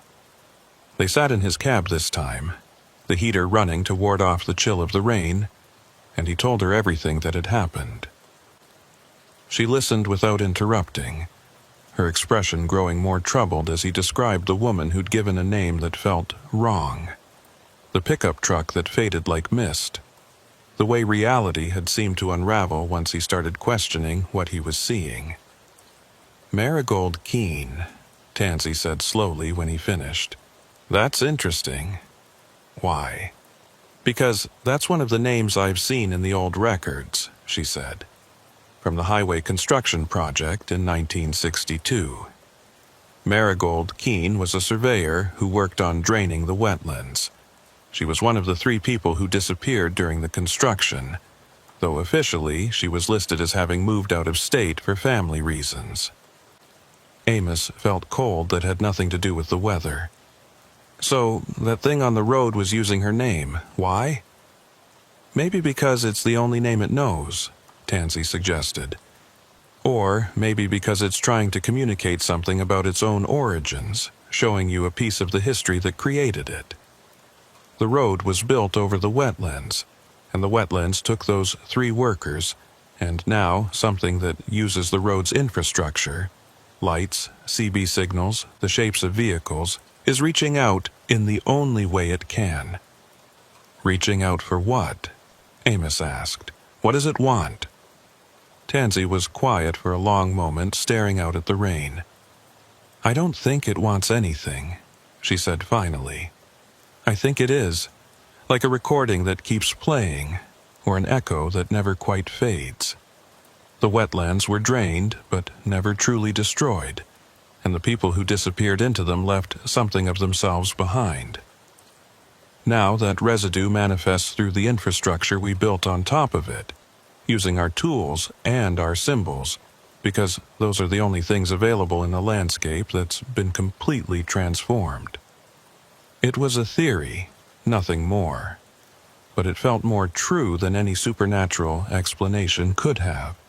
The idea that the road itself had become a medium for something older, That human engineering had inadvertently created a channel for the memory of the landscape to express itself made a kind of terrible sense, and it meant there was no fixing it, no exorcism or cleansing that would make the road safe. The manifestations would continue as long as the conditions were right. Heavy rain, reduced visibility, the particular alignment of weather and time that opened whatever doorway existed between the world as it was and the world as it had been. "What do I do?" Amos asked quietly. "How do I keep driving this route knowing what I know?" "You stay alert," Tansy said. "You trust your instincts, and you remember that the manifestations can be recognized if you look carefully enough. They always have details that don't quite add up. Names that feel wrong, vehicles that don't behave correctly, situations that seem just slightly off. Your brain knows the difference between real and not real, even if it can't always articulate why. Listen to that knowledge. Don't override it because you want to be helpful or because you're afraid of seeming paranoid." She pulled something from her pocket and handed it to him, a small compass, the kind hikers carried, with a brass case worn smooth by years of handling. This belonged to one of the surveyors from the original construction project. Not Keene, but another one who disappeared. I bought it at an estate sale years ago, before I knew its history. Keep it with you when you drive this stretch. I don't know if it actually does anything, but sometimes having a physical object that predates the road, that remembers what the landscape used to be, seems to help. Drivers who carry talismans from the area's past report fewer encounters. Amos took the compass and opened it. The needle swung wildly for a moment, then settled, pointing northwest, which was completely wrong for their current position. "It doesn't work," he said. "It works fine," Tansy corrected. "It's just not pointing to magnetic north. It's pointing to something else, where the wetlands used to be, maybe, or where the original marsh was deepest. I don't pretend to understand it, but I know that needle has never pointed true north since I got it. Doesn't matter where you are or which direction you're facing. It always points the same direction." Amos closed the compass and slipped it into his pocket, feeling the weight of it against his leg. It was absurd, carrying a broken compass as protection against supernatural manifestations on a highway. But absurdity seemed to be the operating principle of this entire situation, and he'd take whatever small comfort he could find. He completed his delivery without further incident, made his return trip via the alternate route, and filed his report with his dispatcher using carefully neutral language that mentioned weather delays but nothing else. The pharmaceutical company was satisfied. His driving record remained clean, and life returned to something approximating normal, but he knew he'd crossed a threshold that night. Had been tested twice by whatever haunted mile marker 214 and had passed both times through a combination of caution, instinct, and sheer luck.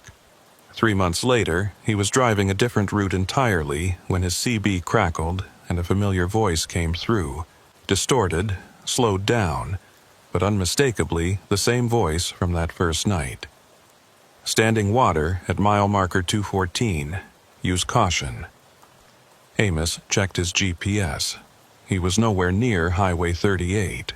Was, in fact, more than 200 miles away on a completely different road. But the warning continued, repeating at regular intervals, and he understood that distance didn't matter to whatever was sending the message. It had marked him somehow, had recognized him as someone who could perceive its manifestations, and now it was reaching out across space to communicate something he couldn't quite interpret. He pulled the compass from his pocket and opened it. The needle, which should have been pointing randomly or to magnetic north, was pointing directly backward, toward the route he'd already traveled. Toward Highway 38 and mile marker 214, 200 miles behind him but somehow still present, still exerting influence. "I hear you," Amos said quietly. though he didn't key the CB microphone, didn't transmit the words anywhere but into the empty cab of his truck. "I hear you, and I understand that you're there. But I can't come back, not today, not by choice." The voice on the CB continued its warning for another minute, then fell silent. The compass needle swung back to its default position, northwest, toward the place where wetlands used to be. And Amos drove on through clear weather and ordinary roads, carrying the knowledge that he'd been changed by his encounters, marked by something that existed in the margins between what was and what used to be. He still drives the same routes, still makes his deliveries on schedule, still maintains his perfect safety record. But he carries the compass with him always, and he listens to the CB even when nothing seems to be transmitting. And he watches for lights that pulse in rhythms that don't quite match normal vehicle flashers, because he knows now that the road remembers, that landscape holds memory in ways that engineering can't erase, and that sometimes the past reaches up through the present in forms we barely recognize until we're already following them into the dark. And on nights when the rain comes down hard and the Weather Service issues flood warnings for the valley, he takes the alternate route without being asked, makes the choice that adds hours to his journey, but keeps him away from mile marker 2 and 14. Not because he's afraid, exactly, but because he's learned that some invitations shouldn't be accepted, some lights shouldn't be followed, and some questions are better left unanswered by those who still have the luxury of choice. The road is patient. The road is always there. And someday, when conditions align and circumstances force him back to that stretch of highway in the middle of a storm, he'll have to face it again. But until that day comes, he drives carefully, pays attention to details, and trusts the part of himself that knows when something is reaching out from beneath the asphalt, using the language of lights and voices and familiar shapes to say things that can't be translated into human words. The amber lights still pulse at mile marker 214 on rainy nights. Other drivers still report seeing them, still follow them into flood zones or pull over to investigate. Some make it through. Some don't. And the road continues to take what it takes and return what it returns, following logic that predates highways and human engineering, expressing something that was here before the pavement and will remain long after the asphalt cracks and crumbles and the wetlands begin their slow reclamation of the land that was taken from them. Amos Rutledge knows this. He carries it with him on every drive, this knowledge of what waits in the places where past and present intersect, where memory becomes manifest, where the road speaks in a language only some can hear. And he drives on because that's what truckers do. They drive on through darkness and uncertainty, carrying their loads and their secrets, marked by experiences that can't be explained but can never be forgotten. The compass rests in his pocket, pointing always toward the wetlands that used to be. And sometimes, late at night when the rain is heavy and the road stretches empty before him, Amos pulls it out and watches the needle swing, and wonders what it would be like to follow that direction, to drive off the pavement and into the landscape that remembers, to finally understand what the lights have been trying to show him all along. But he doesn't follow. Not yet. Because he's a professional driver with deliveries to make and a life that still makes sense in the ordinary world. And because some mysteries once solved can't be unsolved, and some doors, once opened, can never be closed again. The road waits. The lights pulse, and mile marker 214 stands at the edge of the flood zone, marking the place where reality bends and the past bleeds through, and drivers who pay attention learn that the world is stranger and deeper and more dangerous than any map could ever show. Amos Rutledge drives carefully. He stays alert, and he remembers.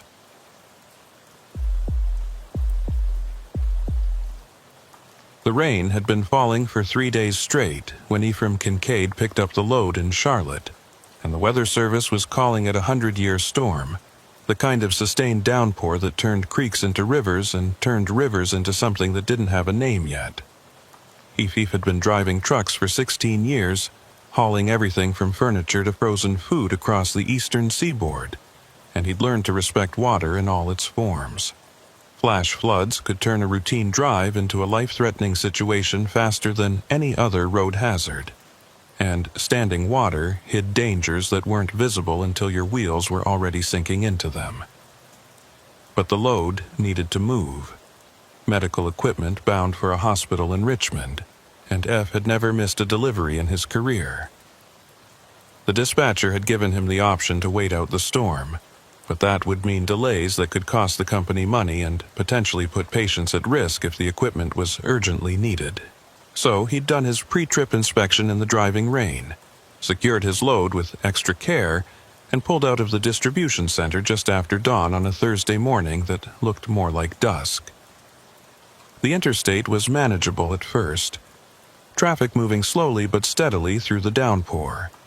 Other trucks shared the road with him, their running lights creating brief moments of solidarity before they took different exits or pulled into rest areas to wait for conditions to improve.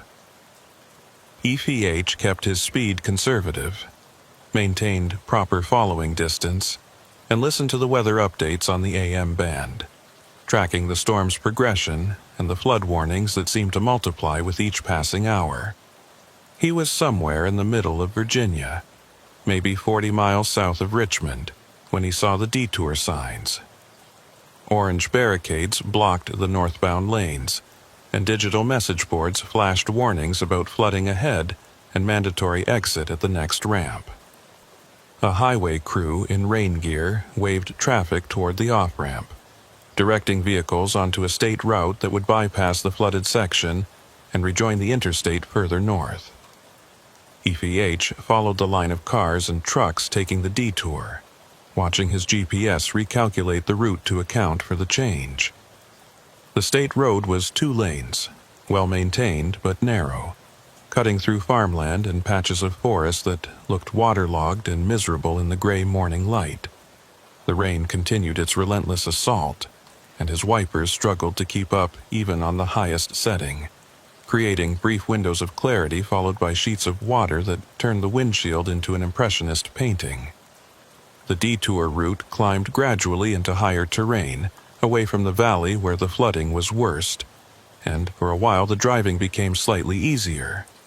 The road surface was wet but not submerged, and the traffic spread out as faster vehicles passed the slower trucks and RVs that labored up the inclines.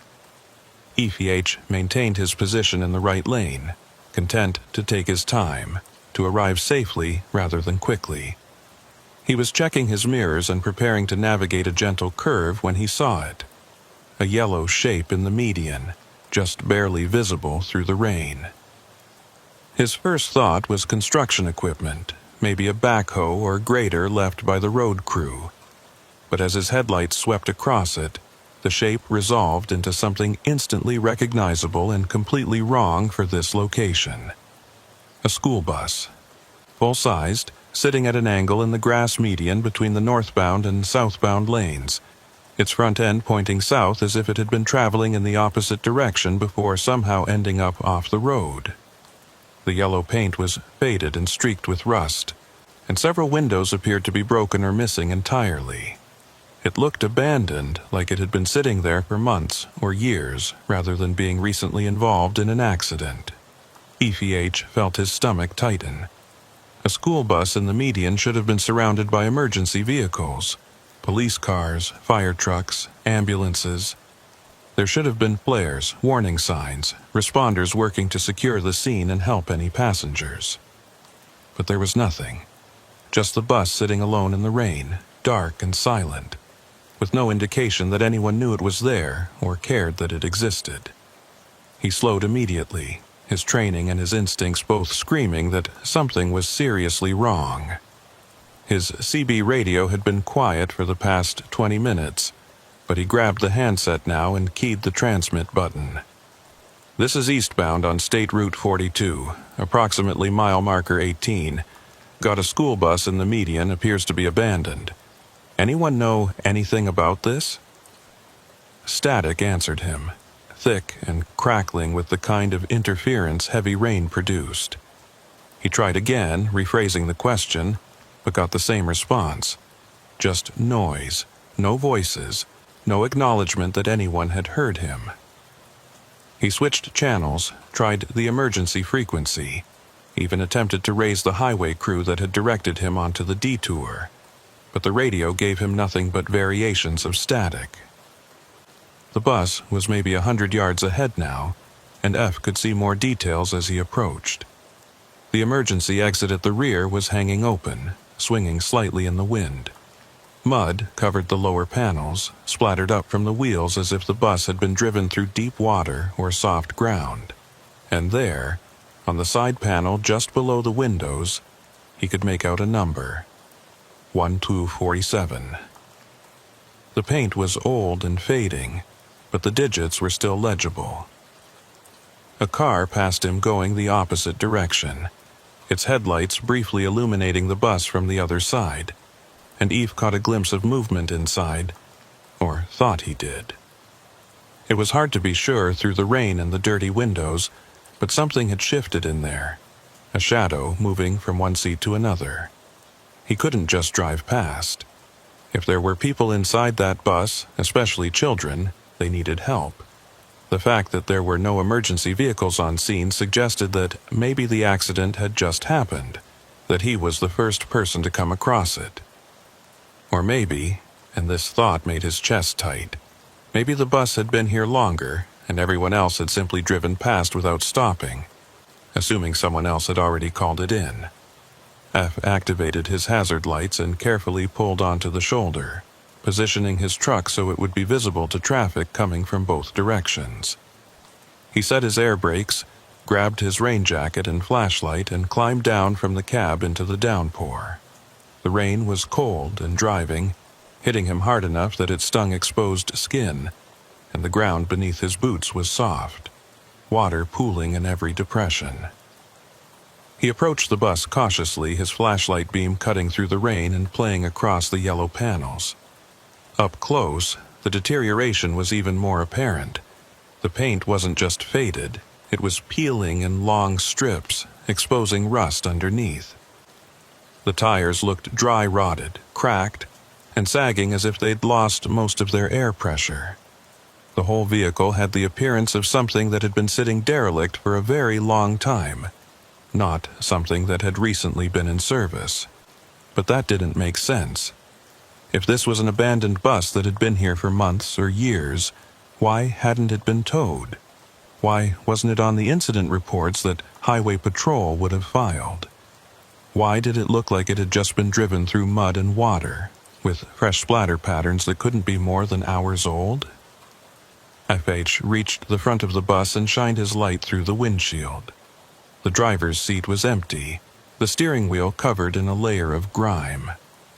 Rain poured through gaps where the windshield seals had deteriorated, creating small waterfalls that splashed onto the dashboard. The interior looked abandoned. Seats covered in debris and what might have been animal droppings, the floor littered with trash that had accumulated over time. But there, about halfway back, was fresh mud. A trail of it leading from the emergency exit at the rear toward the front, as if someone had walked through the bus recently, their shoes leaving wet prints that hadn't had time to dry. And now that he was closer, Eve could hear something, a sound that made his skin crawl despite his determination to stay rational. Children's laughter, faint and distant, like it was coming from very far away or from behind thick walls, but unmistakable in its quality, the high-pitched, unself-conscious sound of kids finding something genuinely funny. It rose and fell in waves, punctuated by what sounded like whispered conversation, though he couldn't make out any actual words. Eve's hand tightened on his flashlight. The logical part of his brain insisted this was just audio distortion caused by the rain. Wind whistling through broken windows, creating sounds that his pattern-seeking mind interpreted as human voices. but the part of him that had survived 16 years on the road by trusting his instincts was screaming that something was deeply wrong here, that he should get back in his truck immediately and call for official help rather than investigating alone. He compromised by moving to the side of the bus and shining his light through one of the intact windows. The beam illuminated rows of seats, all facing forward in the standard configuration. Most were empty, but 3 seats near the middle showed signs of recent occupancy. The vinyl surfaces looked clean, free of the dust and debris that covered the others. And on one of those seats, barely visible in the beam of his flashlight, was a small backpack, bright blue, with cartoon characters on it, looking new and out of place in the deteriorated interior. The laughter came again, louder this time, and definitely coming from inside the bus. Eve moved toward the open emergency exit at the rear, his boots squelching in the wet grass. The door hung at an angle, one hinge broken, and mud was smeared across the steps as if multiple people had used them recently. He climbed up carefully, testing each step before putting his full weight on it, and pulled himself into the interior of the bus. The smell hit him immediately, mold and rot and stagnant water, the odor of abandonment and decay. But underneath that was something else, something fresher. The scent of rain-wet clothing and the faint chemical smell of laundry detergent. Someone had been here recently. Someone who washed their clothes in modern detergent and wore shoes that tracked mud in patterns consistent with active use rather than years of weathering. "Hello," Ive called out, his voice sounding small and swallowed by the rain hammering on the metal roof. "Anyone here? Do you need help?" No answer. The laughter had stopped the moment he climbed aboard, cutting off so abruptly that the silence felt deliberate, as if whoever had been making the sound was now holding their breath and waiting.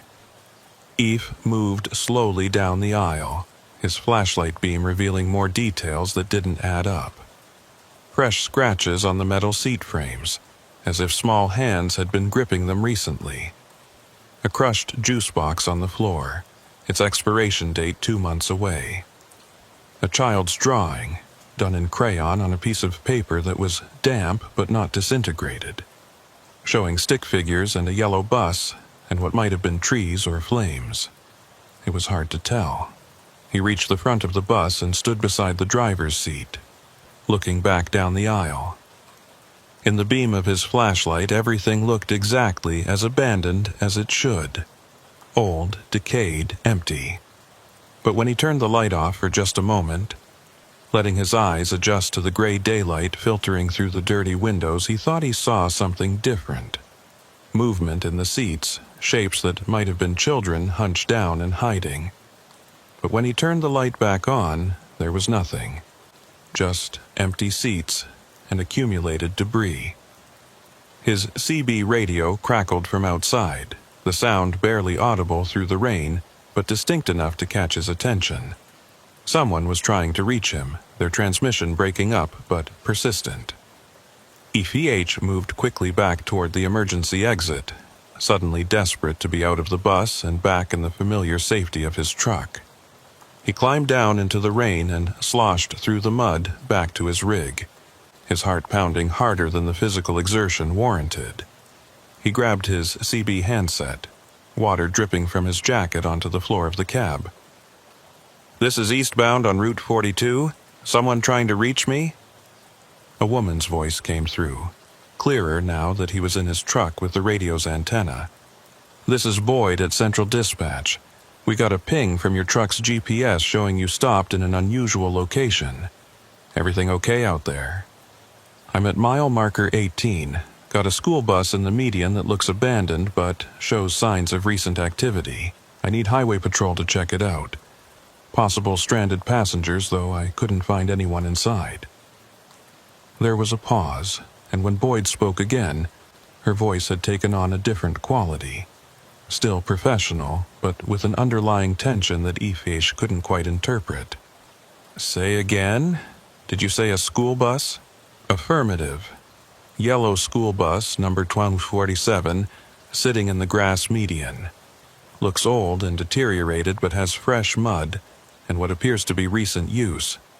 I heard sounds inside but couldn't locate anyone when I investigated. Another pause, longer this time. "Stand by," Boyd said. "I'm checking something." F sat in his cab with the engine idling, watching the bus through his rain-streaked windshield. Now that he was back in his truck, the whole thing felt surreal, like he'd stepped briefly into some alternate version of reality before returning to the normal world. The bus sat exactly as it had before, dark and silent, with no indication that anyone had ever been inside or that anything unusual had just occurred. Boyd came back on the line and her voice was careful, measured in a way that immediately put Eve on alert. "Driver, I need you to confirm the bus number. You said 1247? That's correct. Painted on the side panel, below the windows. Why? Because according to our records, bus 1247 was decommissioned and scrapped 8 months ago. It was involved in an accident on Route 42, approximately mile marker 18, last October during heavy flooding. The bus went off the road into the median and we had it towed to a salvage yard in November. There shouldn't be any bus at that location."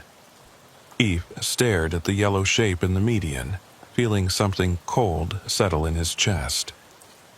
"Well, there's definitely a bus here, and it matches the number you just mentioned. Are you saying this is the same vehicle that was supposedly scrapped?" "I'm saying that's impossible," Boyd replied, but she didn't sound convinced by her own words. "Let me contact Highway Patrol and get someone out there to verify. In the meantime, I need you to stay with your vehicle and keep your doors locked. Do not approach the bus again. Do you understand?" "Understood," Eve said, though he wasn't sure he understood anything anymore. "How long until Highway Patrol arrives?" "They're dispatching a unit now. Should be there in 20 minutes, maybe less. Just sit tight." The transmission ended, and Eve was left alone with the rain and the idling engine and the school bus that shouldn't exist sitting in the median like a challenge to everything he thought he knew about how reality worked. He pulled out his phone to document the scene, taking several photos through his windshield, but the rain and the distance made the images frustratingly unclear. The bus was visible, certainly, but the details were lost in the weather and the poor lighting. He was reviewing the photos when he noticed something that made his breath catch. In one of the images, taken at a slightly different angle than the others, there was a face in one of the bus windows. Small and pale, pressed against the glass, with dark eyes that seemed to be staring directly at the camera. But when he looked up at the actual bus, squinting through the rain, he could see that particular window was empty. And when he checked the other photos, the ones taken seconds before and seconds after, there was no face in any of them.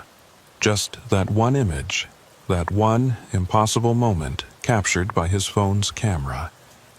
Eve zoomed in on the photo, trying to make out more details, and felt his stomach turn. The face wasn't quite right. The proportions were off somehow, the eyes too large, the mouth too small, as if someone had drawn a child's face from memory without quite getting all the details correct. And there was something about the expression that disturbed him on a level he couldn't articulate. Not fear or sadness or any emotion he could name, but something else entirely. Something that suggested the face's owner was looking at him the same way he might look at an insect, with detached curiosity and no real understanding of what they were seeing. He deleted the photo immediately, an instinctive reaction he couldn't explain or justify. Then he sat in his truck and watched the bus and listened to the rain hammer against his cab and waited for Highway Patrol to arrive and tell him that everything had a rational explanation, that there was nothing to worry about, that the world still made sense in all the ways it was supposed to. Highway Patrol arrived 18 minutes later, a single cruiser with lights flashing but no siren, pulling onto the shoulder behind Eve's truck. The officer who emerged was older, maybe late 50s, with the weathered look of someone who'd spent decades working outdoor assignments in all kinds of conditions. He approached Eve's door, rain dripping from the brim of his campaign hat, and gestured for him to roll down the window. "You the driver who called in the bus?" the officer asked, his voice carrying the flat professional tone of someone who'd handled thousands of incidents and wasn't easily surprised by anything anymore. "That's right," Eve confirmed. "Ephraim Kincaid. I spotted it maybe 25 minutes ago, checked inside for passengers, couldn't find anyone but heard sounds that made me think someone might be in there. Dispatch said the bus was supposed to be scrapped months ago." The officer nodded slowly, his eyes moving past Eve to focus on the yellow shape in the median. His expression didn't change much, but Eve caught something. A brief tightening around the eyes, a subtle shift in posture that suggested recognition rather than surprise. "Stay in your vehicle," he said. "I'm going to take a look, then we'll talk about what happens next." Eve watched as the officer made his way through the rain toward the bus, his flashlight beam playing across the faded yellow panels.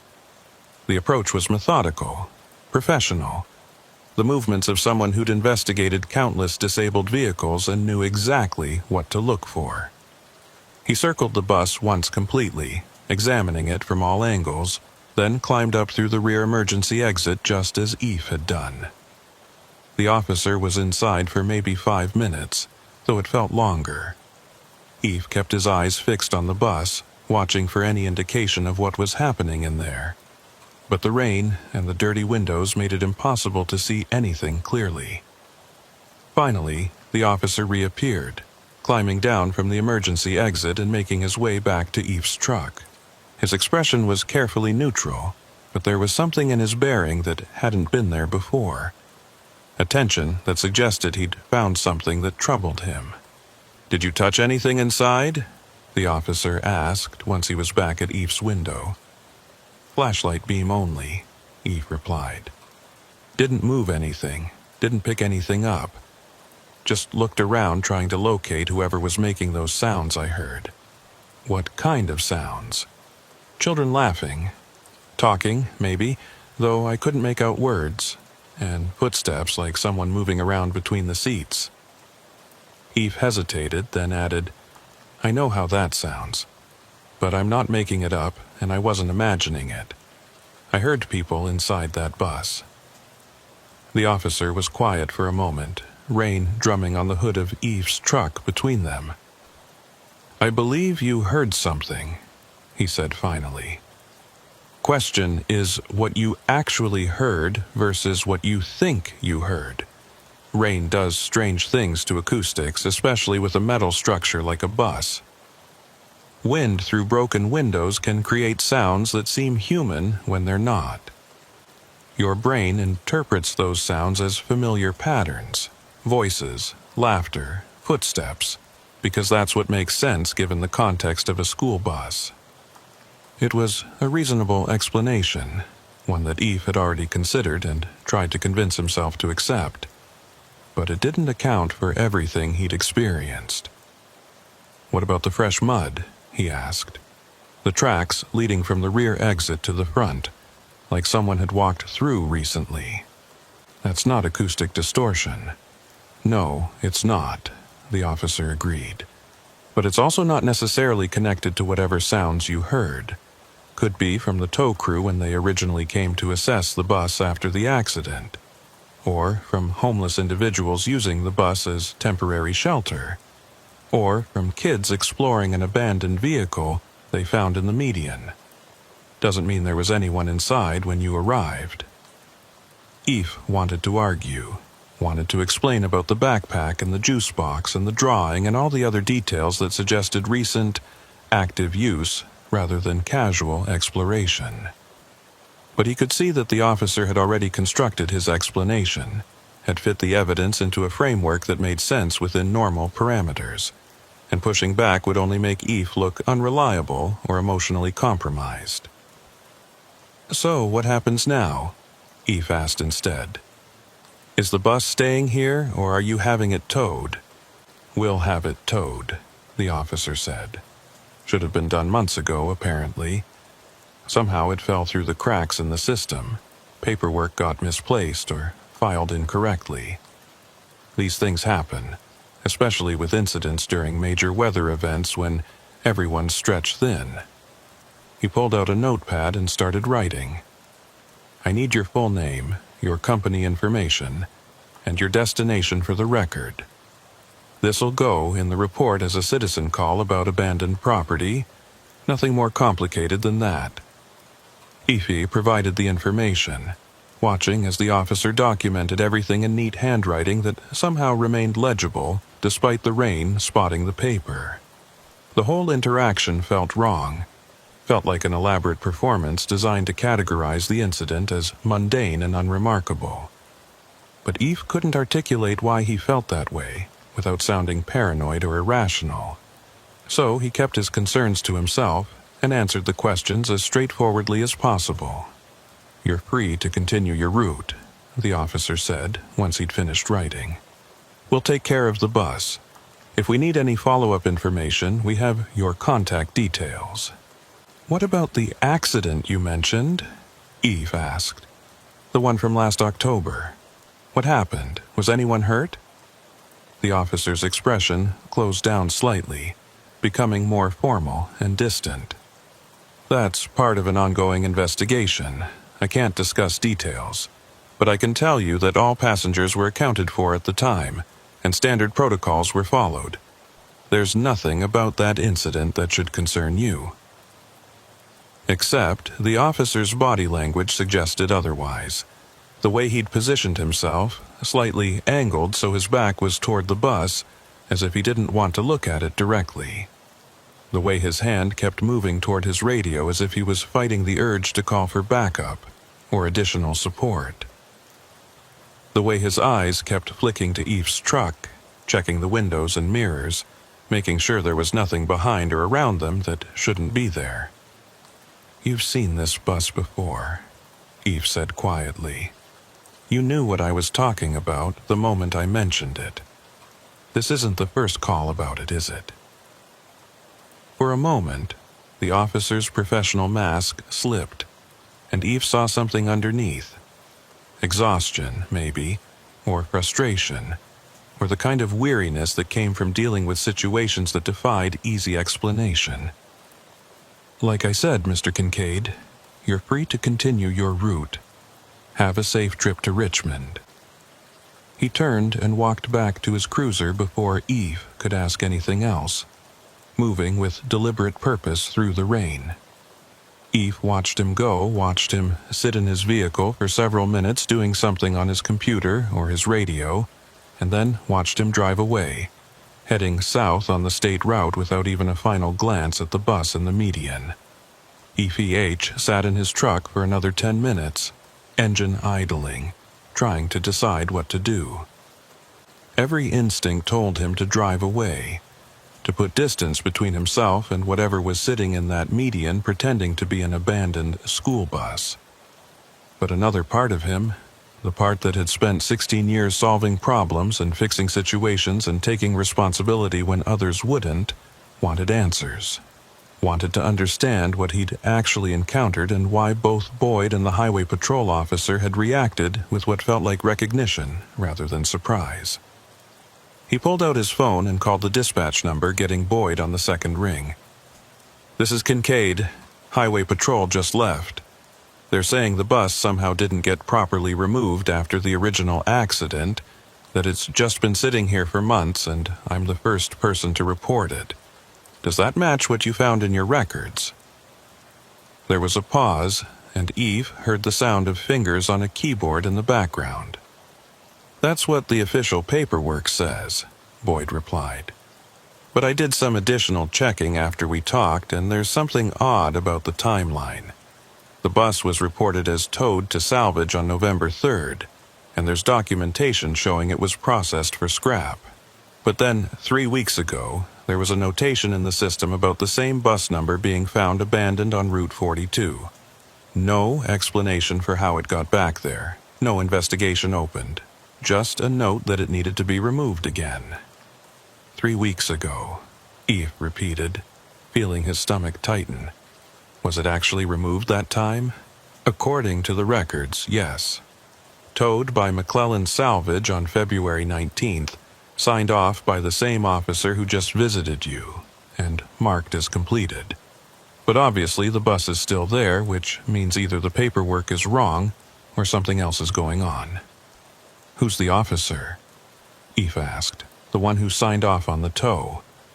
More keyboard sounds. Name listed is Sergeant Tolliver, first initial R. Based out of the county substation. Been with Highway Patrol for 23 years. Clean record, solid performance reviews, no disciplinary issues. He was just here, Eve said. And he acted like he'd never seen the bus before today, like this was the first time anyone had reported it. Why would he lie about that if he's the one who supposedly had it towed 3 weeks ago? Boyd was quiet for a long moment. I don't know, she said finally, but I think you should continue your delivery and stay away from that bus. Whatever's going on with it, it's above your pay grade and mine. Let the authorities handle it. Except they're not handling it, Eve pointed out. They're documenting it and driving away and leaving it sitting there in the median where the next driver who comes through will see it and potentially stop to investigate, just like I did. If there's something dangerous about that bus, shouldn't someone be warning people? Warning them about what? Boyd asked, and her voice had taken on a sharp edge. That an old school bus is sitting in a median and making sounds that might be wind through broken windows? That it has some mud on the floor that could be from a dozen different sources? You said yourself you didn't find anyone inside, didn't see any actual danger. What exactly would we be warning drivers about? She was right, and that was the most frustrating part. F had nothing concrete to point to, no clear hazard that justified closing the road or putting up warning signs.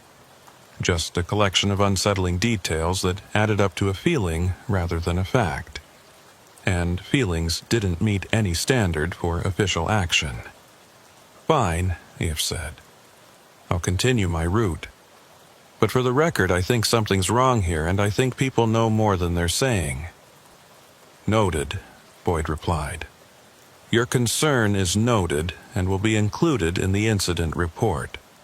Now please, finish your delivery. The hospital's expecting that equipment by this afternoon. Eve ended the call and sat staring at the bus for another minute, trying to memorize every detail in case it mattered later. Then he released his air brakes, put the truck in gear, and pulled back onto the highway, leaving the yellow shape in the median behind him. As he drove away, he checked his mirrors obsessively, watching the bus recede into the distance, half expecting to see it move or change or reveal something that would finally make sense of what he'd experienced. But it just sat there, dark and silent in the rain, looking exactly like what it was supposed to be. An old, abandoned vehicle that had been forgotten by the system and left to rot in a median strip. Except F knew it wasn't that simple. Knew there was more to the story than anyone was willing to admit, and the knowledge sat in his chest like a stone. He made his delivery to Richmond without incident, unloaded the medical equipment, and collected his paperwork. The hospital loading dock manager chatted pleasantly about the weather, while Eve completed his documentation, complaining about the flooding and the road closures and how the storm was making everything difficult. Normal conversation, grounded in ordinary concerns, and Eve latched onto it like a lifeline, grateful for anything that felt mundane and real. He was preparing to leave Richmond and head back south when his phone rang. Unknown number, local area code. He almost didn't answer, but something made him pick up. Kincaid. Mr. Kincaid, this is Luella March. I'm a nurse at County General, and I got your number from Boyd Langer at Central Dispatch. She said you might be willing to talk to me about something you saw this morning on Route 42. Eve felt his guard go up immediately. Who are you, and why would Dispatch give you my personal number? "I apologize for the intrusion," Luella said, and her voice carried genuine contrition. "Boyd and I are old friends, and I asked her to connect me with the driver who reported the bus. I need to know exactly what you saw and heard, because I think it might be connected to something that happened to my nephew last year." "Your nephew," F repeated slowly, his mind already making connections he didn't want to make. "He was on that bus," Luella said quietly. "On October 24th, when it went off the road during the flooding. He was one of 17 children being transported from an after-school program back to their homes. The bus hydroplaned in standing water, went into the median, and tipped onto its side. All the children got out safely, or so we were told. But my nephew Tommy, he was never the same after that day. He started having nightmares saying he'd left something on the bus, saying he needed to go back and get it before it was too late. F pulled into a parking lot and killed his engine, giving the conversation his full attention. What kind of something? He wouldn't say exactly, just kept insisting that he'd left part of himself there, that the bus still had it, and if he didn't get it back soon, he'd forget how to be who he was supposed to be. Luella's voice cracked slightly. He was 7 years old, Mr. Kincaid. 7. And he became so obsessed with that bus that his parents took him to therapists, put him on medication, did everything they could think of to help him process the trauma. "Where is he now?" Eve asked, though he had a sinking feeling he already knew the answer. "Missing," Luella said, and the word hung between them like a weight. "He disappeared 3 weeks ago while walking home from school. There was a massive search, hundreds of volunteers, police from 3 counties. They found his backpack 2 days later, sitting on the shoulder of Route 42, right at mile marker 18, right where the bus had been. 3 weeks ago. The same time the bus had supposedly been towed for the second time, according to Boyd's records. The same time it had mysteriously reappeared in the median after being scrapped months earlier. EVH felt cold spreading through his chest, felt pieces clicking together into a picture he desperately didn't want to see. "The backpack," he said carefully. "What color was it?" "Blue," Luella replied. "Bright blue, with cartoon characters on it. He'd just gotten it at the start of the school year. Was so proud of it." "Why?" Closed his eyes, seeing again the interior of the bus. The clean seat with the bright blue backpack sitting on it, looking new and out of place among the decay. "I think I saw it," he said quietly. "Inside the bus, on one of the seats." Luella made a sound that might have been a sob or might have been something else entirely. "Then he's still there," she said. "He went back, just like he said he needed to, and now he's stuck there somehow. Mr. Kincaid, I need you to tell me exactly what you experienced. Every detail, no matter how strange it sounds. Because if there's any chance Tommy is still alive, if there's any possibility of getting him back, I need to know what we're dealing with." So Eve told her. He described the sounds of children laughing, the fresh mud tracks, the drawing done in crayon, the face in the window that appeared in only one photograph. He told her about the officer's strange behavior, about the inconsistencies in the records, about the feeling that the bus wasn't quite what it appeared to be. And he told her about how when he'd been standing inside looking down the aisle with his flashlight off, he'd thought for just a moment that he'd seen children in the seats, hiding and watching him with eyes that reflected no light. When he finished, Luella was quiet for so long that F thought the call might have dropped. Then she spoke, and her voice was steady despite what must have been crushing emotional weight. "I'm going there," she said. "Tonight, after my shift ends. I'm going to that bus, and I'm going to call for Tommy, and I'm going to keep calling until I get an answer, or until someone physically removes me from the scene. Will you help me?" Every reasonable instinct Eva possessed screamed at him to say no. to stay away from the bus and the mysteries surrounding it, to leave this situation to professionals who were trained to handle missing children and unexplained phenomena. But he thought about the blue backpack, about a 7-year-old boy so convinced he'd left something vital behind that he'd walked back to the site of his trauma and somehow never returned. And he thought about how he'd feel if it were his nephew, his child, his family member trapped in whatever nightmare that bus represented. "What time does your shift end?" he asked. 6 o'clock, Luella said. "I can be at mile marker 18 by 7, maybe a little earlier if traffic cooperates." "I'll meet you there," Eve said, making a decision he suspected he'd regret, but couldn't bring himself to avoid. "But we're not going alone, and we're not going unprepared. I know someone who might be able to help us understand what we're dealing with."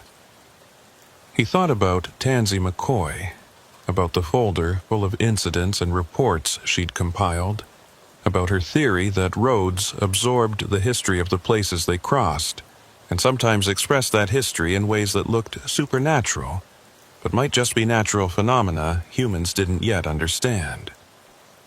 If anyone would have insight into a bus that refused to stay scrapped, that appeared and disappeared according to no logic the authorities could track, it would be someone like Tansy who studied these anomalies instead of dismissing them. "Who?" Luella asked. "A record driver who's been researching strange incidents on highways," EF explained. "She's based in a different region, but she might know someone local who tracks this kind of thing. Or she might have information that could help us figure out what's actually happening with that bus." "Okay," Luella said. "Call whoever you need to call. But Mr. Kincaid, I'm going to that bus tonight whether you're there or not, whether anyone helps me or not. Tommy is my nephew, and I'm not leaving him out there alone anymore." F understood. He'd do the same thing in her position, would move heaven and earth to find a missing family member regardless of the personal cost or the potential danger. "I'll be there," he promised, 7 o'clock. "And Luella, bring a flashlight, warm clothing, and anything else you'd need if we end up being out there for several hours. I don't know what we're going to find, but I think we need to be prepared for the long haul."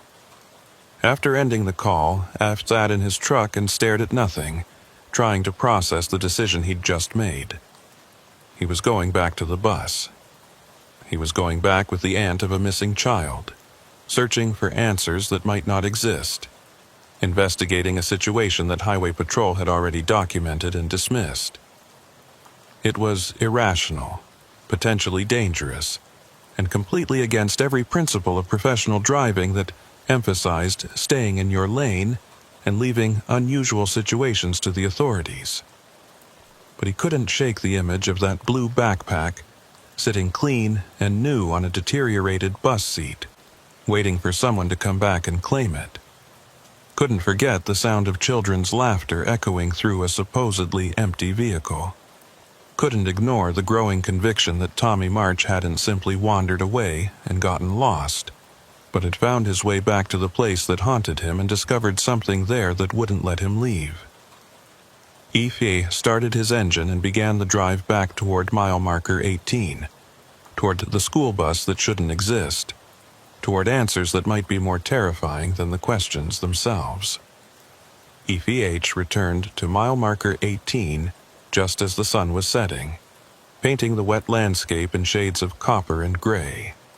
The rain had lessened to a steady drizzle, and the clouds were breaking up in places, allowing weak light to filter through. He pulled his truck onto the same shoulder he'd used that morning, positioning it so his headlights would illuminate the median once full darkness fell. The school bus sat exactly where it had been hours earlier, unchanged and unchanging, its yellow paint dull in the fading light. He'd spent the afternoon making calls and asking questions, trying to gather information that might help them understand what they were dealing with.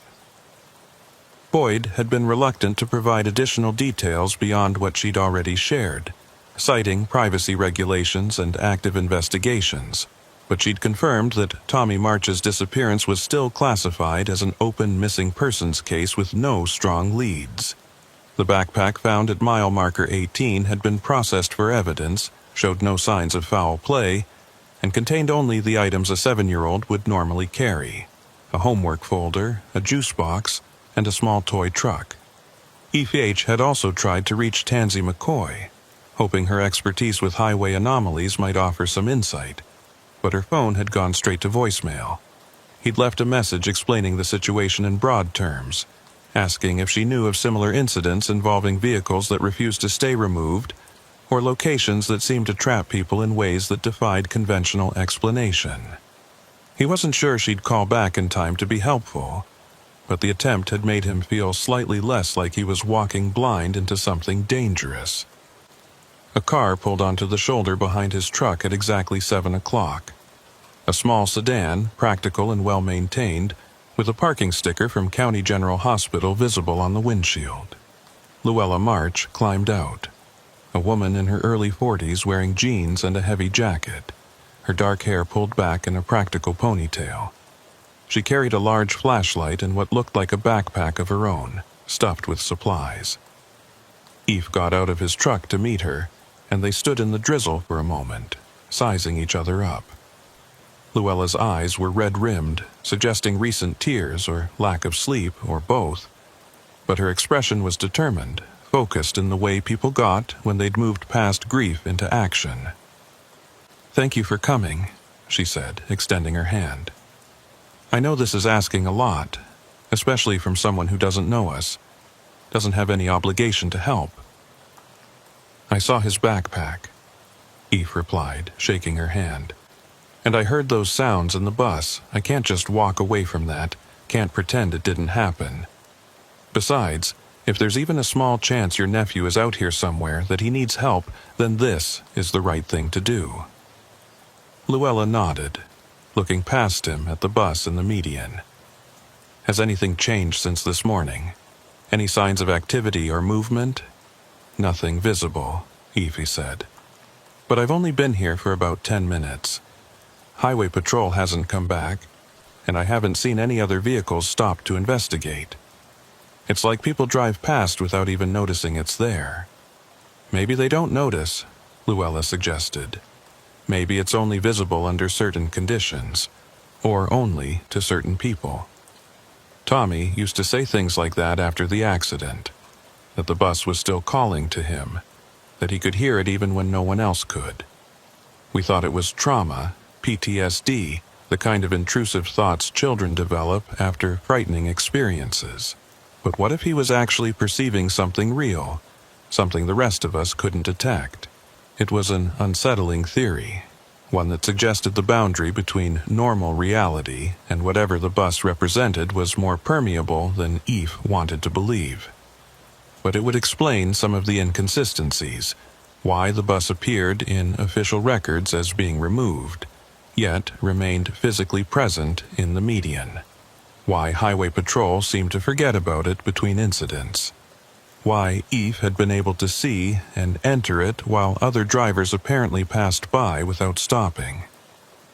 "We should establish some ground rules before we approach," Eve said, pulling out his own flashlight and checking the battery. "First, we stay together. No one goes into the bus alone, no one wanders off to investigate something separately.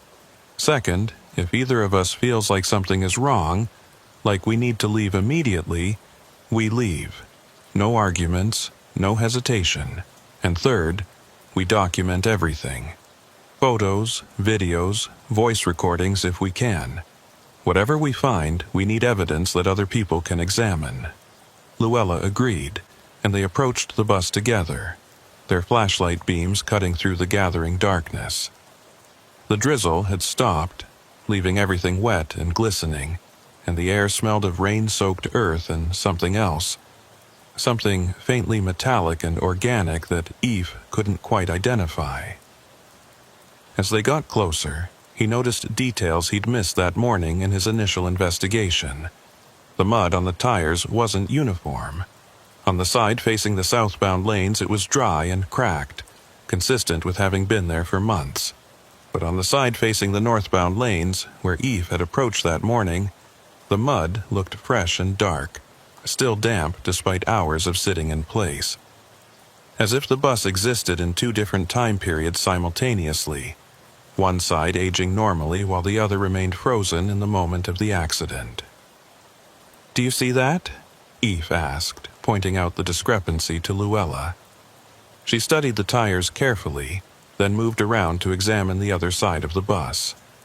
When she came back, her expression was troubled. "The whole vehicle is like that. The southbound side looks abandoned, deteriorated, like it's been sitting here for years, but the northbound side looks almost new, like the accident just happened. How is that possible?" "I don't know," Eve admitted. "But I think it means we need to be very careful about which side we enter from and what we touch once we're inside. If the bus is somehow existing in multiple states at once, interacting with it might have unpredictable effects." They decided to use the rear emergency exit again, approaching from the northbound side where the bus looked more intact. Eve climbed up first, testing each step before putting his full weight on it, then helped Luella up behind him. The interior looked exactly as it had that morning: deteriorated seats, scattered debris, the smell of mold and decay. But now, with the sun fully set and only their flashlights providing illumination, the space felt different, more oppressive, more deliberately concealing. "Tommy," Luella called out, her voice breaking slightly on the name. "Tommy, it's Aunt Luella. If you can hear me, please answer. Please let me know you're here." Silence, the kind that felt heavy and expectant, like the air before a thunderstorm. Ive swept his flashlight beam slowly down the aisle, examining each row of seats, looking for any sign of the fresh occupancy he'd noticed that morning. The blue backpack was gone from the seat where he'd seen it, and for a moment he wondered if he'd imagined the whole thing, if stress and atmospheric conditions had created false memories that felt real but weren't. Then Luella gasped, and he turned to see her pointing at one of the windows. Pressed against the glass from the outside, visible only because of the angle of her flashlight, was a small handprint, fresh enough that condensation still clung to the edges, small enough that it could only belong to a child. "That wasn't there before," Af said, moving closer to examine it. "I checked all the windows this morning, and there were no prints, no signs that anyone had touched the glass recently." Luella was already moving toward the front of the bus, calling Tommy's name again, her voice rising with desperation and hope. Eve followed, keeping his flashlight trained on their path, watching for anything that might trip them or present a hazard. They reached the driver's area, and Luella stopped abruptly, her hand flying to her mouth. On the dashboard, arranged in a neat line, were 3 items: a toy truck, identical to the one Boyd had mentioned finding in Tommy's backpack; a juice box, the same brand from the backpack; and a folded piece of paper that, when Luella unfolded it with shaking hands, revealed a child's drawing done in crayon. It showed a yellow bus, stick-figure children visible through the windows, and what looked like a figure standing outside, arms raised as if waving or calling. "This is his," Luella whispered, her voice thick with emotion. "This is Tommy's drawing style. I'd recognize it anywhere. He drew pictures like this all the time before he disappeared. Always the same image, always the bus with children inside and someone standing outside trying to reach them." "Was he drawing himself?" Eve asked. "The figure outside the bus?" "I thought so at first," Luella said. "But then one day I asked him who it was and he said it was me. He said I would come looking for him, and when I did, I needed to call very loud so he could hear me through the walls." She looked up at Eve, tears streaming down her face. He knew this would happen. He knew he'd end up trapped here, and he was trying to tell us how to find him.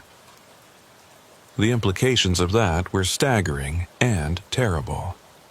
A 7-year-old predicting his own disappearance, trying to leave instructions for his rescue through drawings no one had understood until too late. EVH wanted to dismiss it as coincidence or retroactive pattern matching, the human tendency to see meaningful connections in random events. But standing in the bus with the drawing in Luella's hands and the fresh handprint on the window, dismissal felt like willful blindness. "Then we call," Aoife said. "We call as loud as we can, and we keep calling until something answers or until we're physically unable to continue."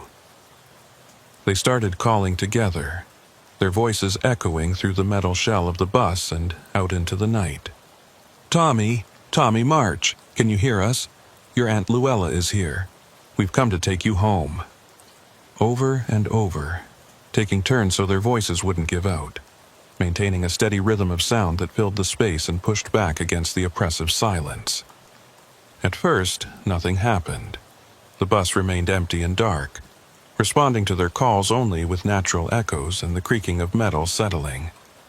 But after maybe 10 minutes of continuous calling, Eve noticed something changing. The air inside the bus was growing colder, temperature dropping rapidly enough that their breath began to fog. And the ambient sound was shifting, the natural background noise of wind and distant traffic fading away until there was only their voices, and then, gradually, another sound underneath.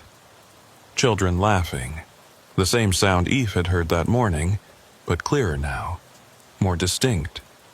Not distant or muffled, but present, as if the children were right there in the bus with them, sitting in seats that looked empty but somehow weren't.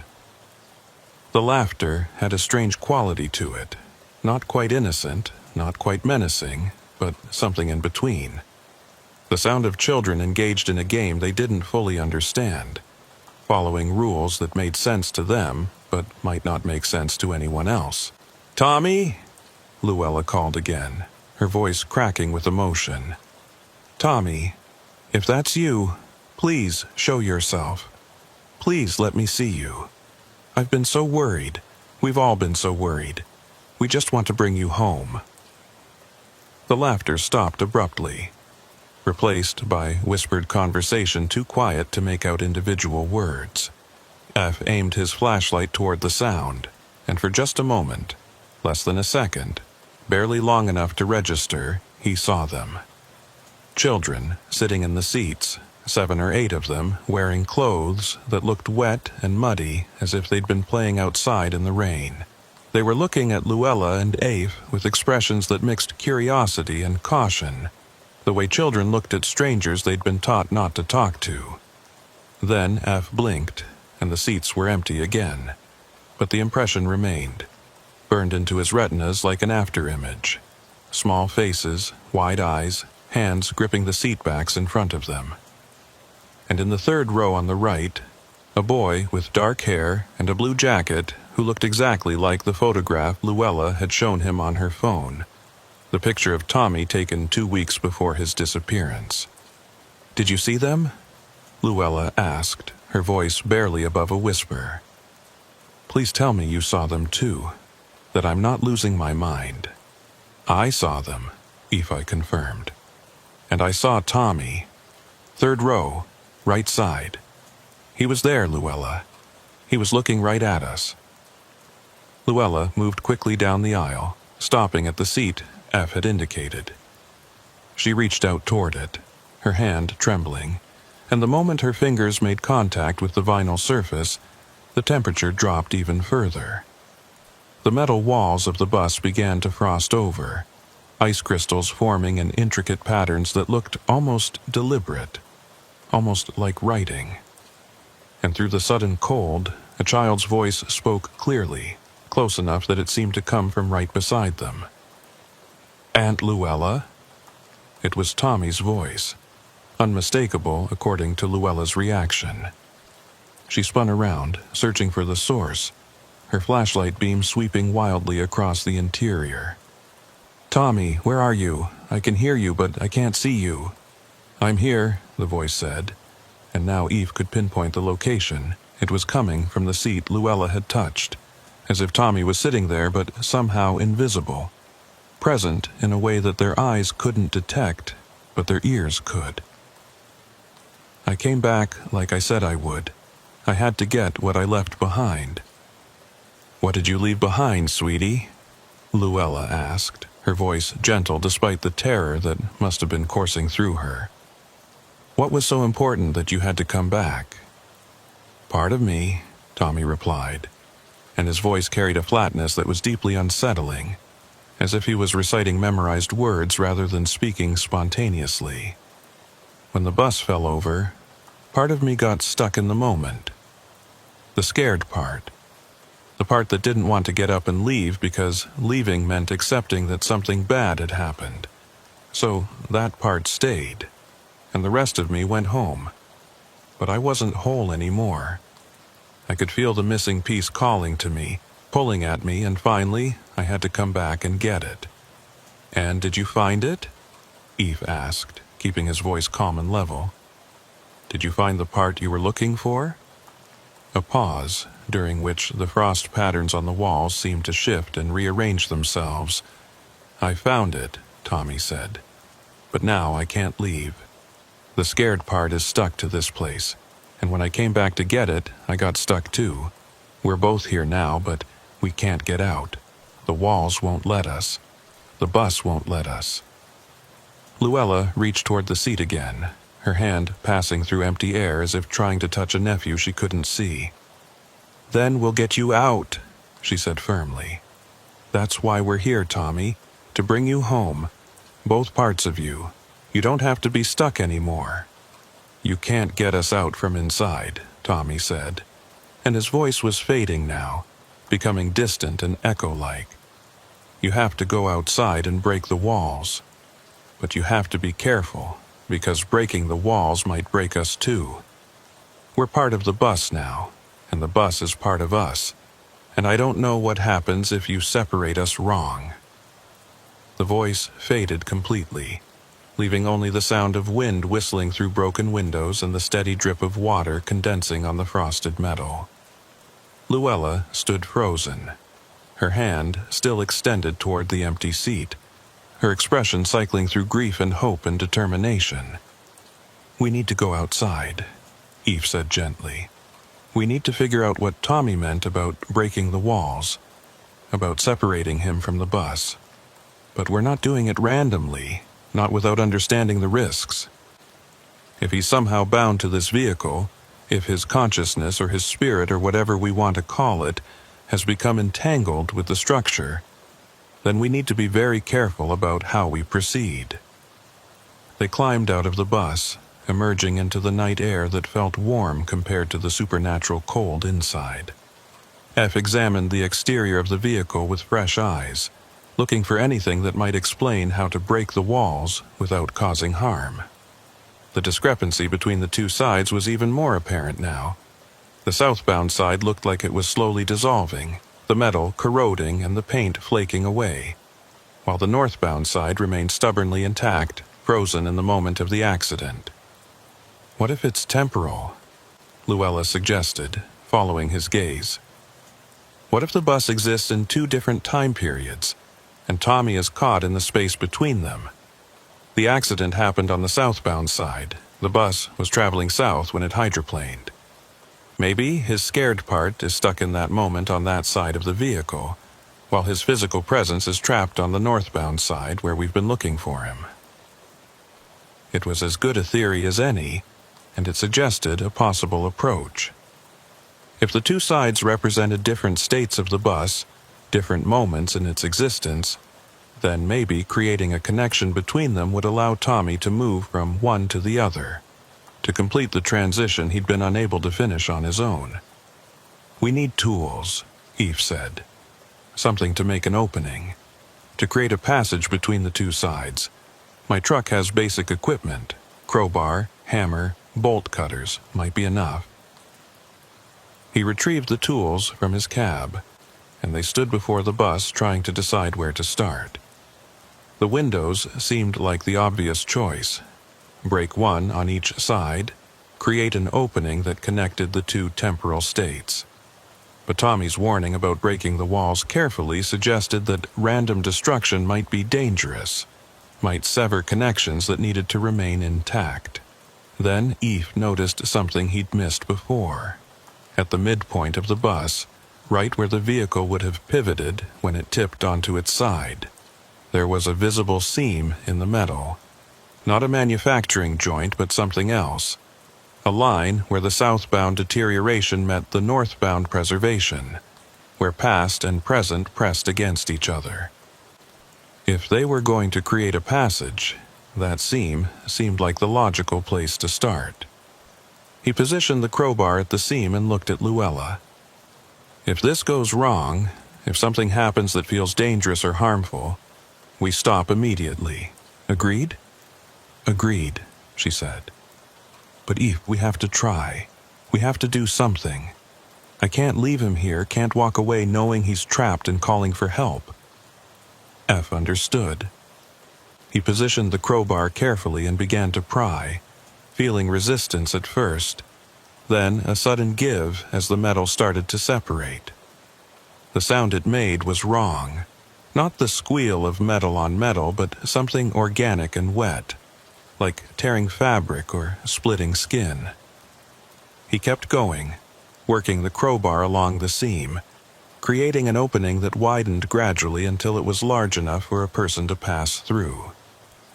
As the opening grew, the temperature differential between the two sides created wind, air rushing from the warmer northbound side toward the colder southbound side. And carried on, that wind was sound.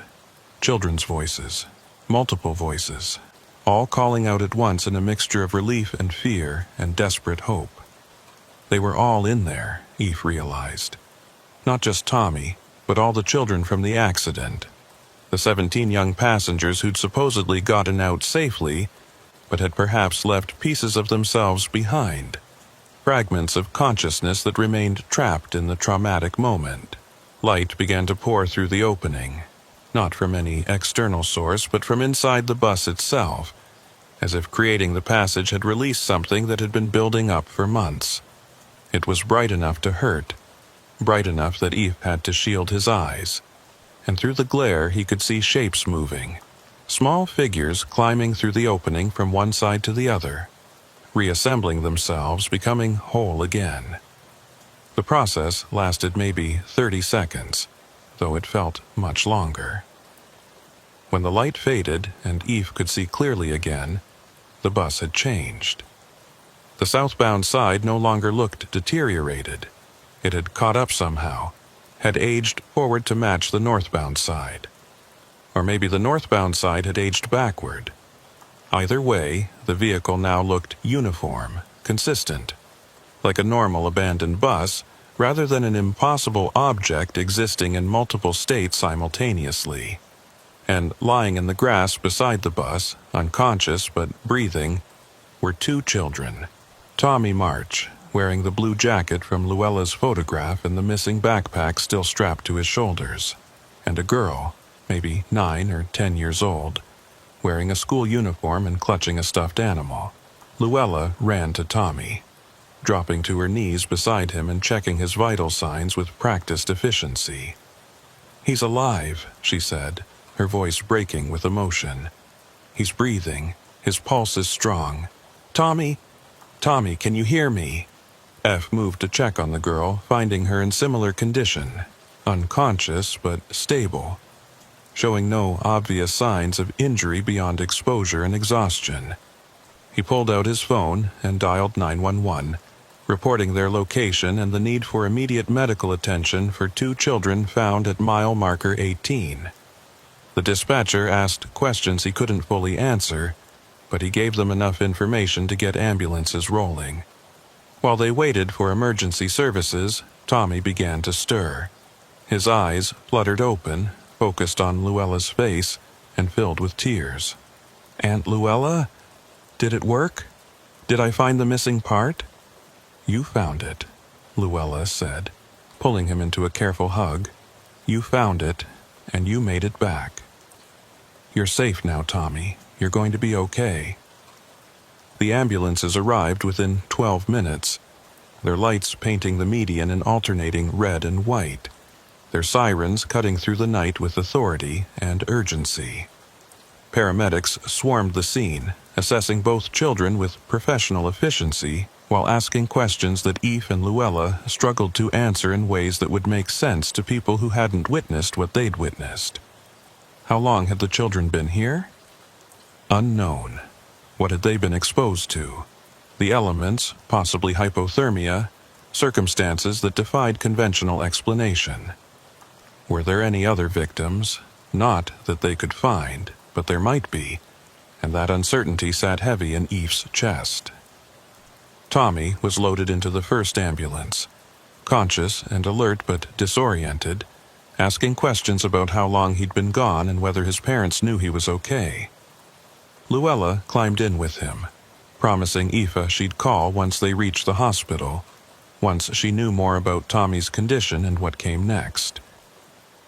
The second ambulance took the girl, still unconscious but stable.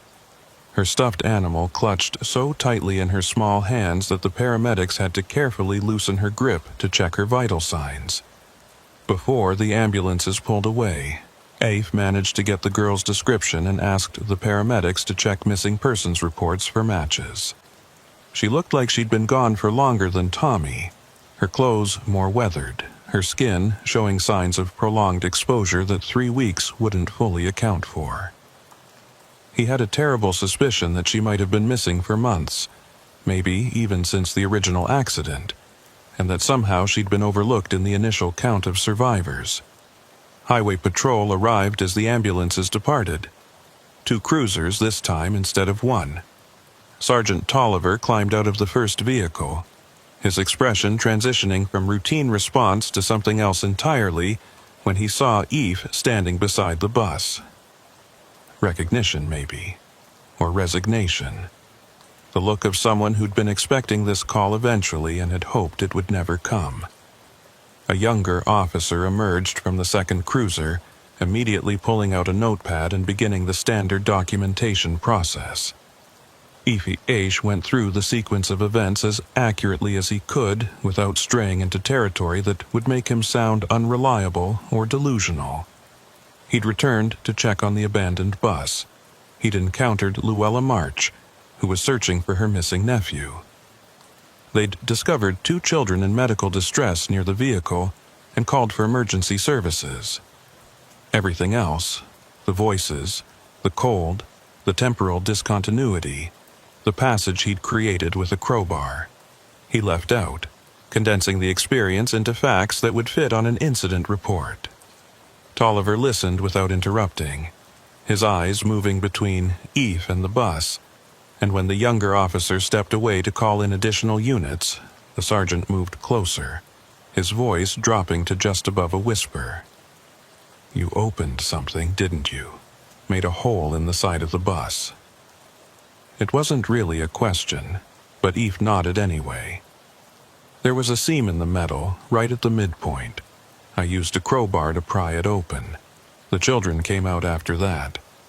"Came out from where?" Tolliver asked. "The bus was empty when I checked it this morning. I went through every row, looked under every seat. There was no one inside." "I know," Aoife said. "But they were there anyway.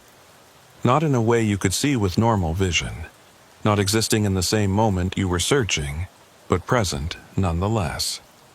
And when I created an opening between the 2 sides of the bus, between what it was and what it had become, they were able to cross over, to finish leaving." Tolliver stared at him for a long moment, and Eve couldn't read the expression on his face. Then the sergeant pulled out his own phone, scrolled through something, and turned the screen toward Eve.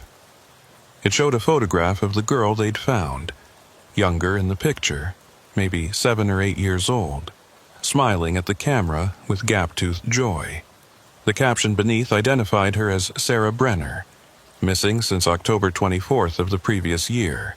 Last seen boarding school bus 1247 for transport home from an after-school program. "She was on the bus during the accident," Tolliver said quietly.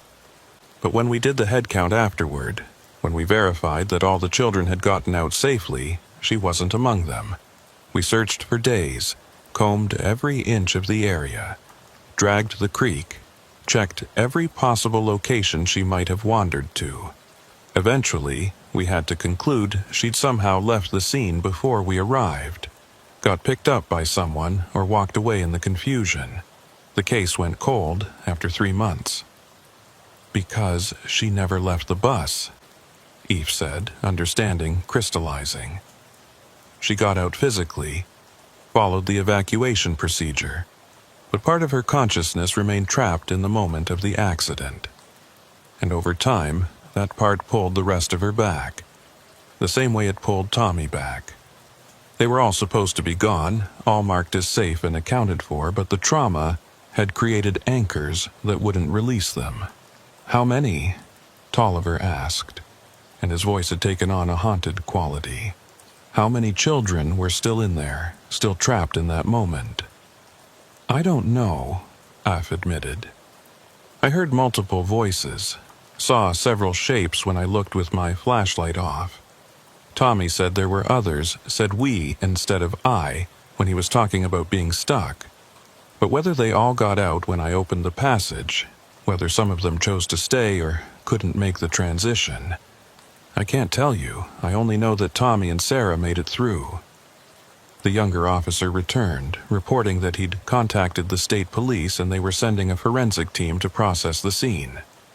Standard procedure for cases involving missing children, even when, especially when, the circumstances didn't make conventional sense. Tolliver acknowledged the information, then turned back to Eve with an expression that mixed frustration and something that might have been grudging respect. "You're going to need to come to the station and give a formal statement," Tolliver said. "Everything that happened, everything you saw and heard and did, and I'm going to need you to be completely honest, even about the parts that sound impossible, because this situation is going to generate reports and investigations and questions from people much higher up the chain than me. Can you do that?" "I can do that," Eve said. "But I need to know something first. When you came here this morning and investigated the bus, did you really not see anything unusual? Or did you see it and choose not to report it?" Tolliver was quiet for so long that Eve thought he might not answer. Then the sergeant looked directly at him, and his eyes held a weariness that went beyond physical exhaustion. "I saw the mud tracks. I saw the backpack. I heard sounds that could have been wind or could have been something else, but I also saw that the bus had been scheduled for removal twice already, that it kept reappearing in this median no matter how many times we had it towed, and I made a decision. I decided that some things are above my pay grade, that some situations require expertise I don't have, and that filing official reports about impossible vehicles would accomplish nothing except making me look incompetent or unstable. So you documented it as routine abandoned property," Evie said. "Kicked the problem down the road. Hoped someone else would deal with it." "Yes," Tolliver admitted. "And that was wrong.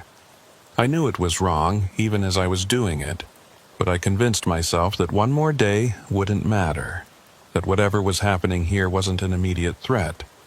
Then you called it in a second time, and the March woman started asking questions, and I couldn't keep ignoring it. So here we are." The forensic team arrived, along with additional highway patrol units and someone from the county sheriff's department.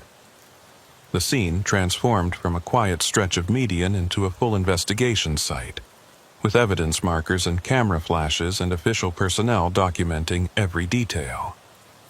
EPH gave his formal statement to a detective who recorded it all without visible reaction, neither accepting nor dismissing the supernatural elements, just collecting information for a report that would eventually make its way through bureaucratic channels.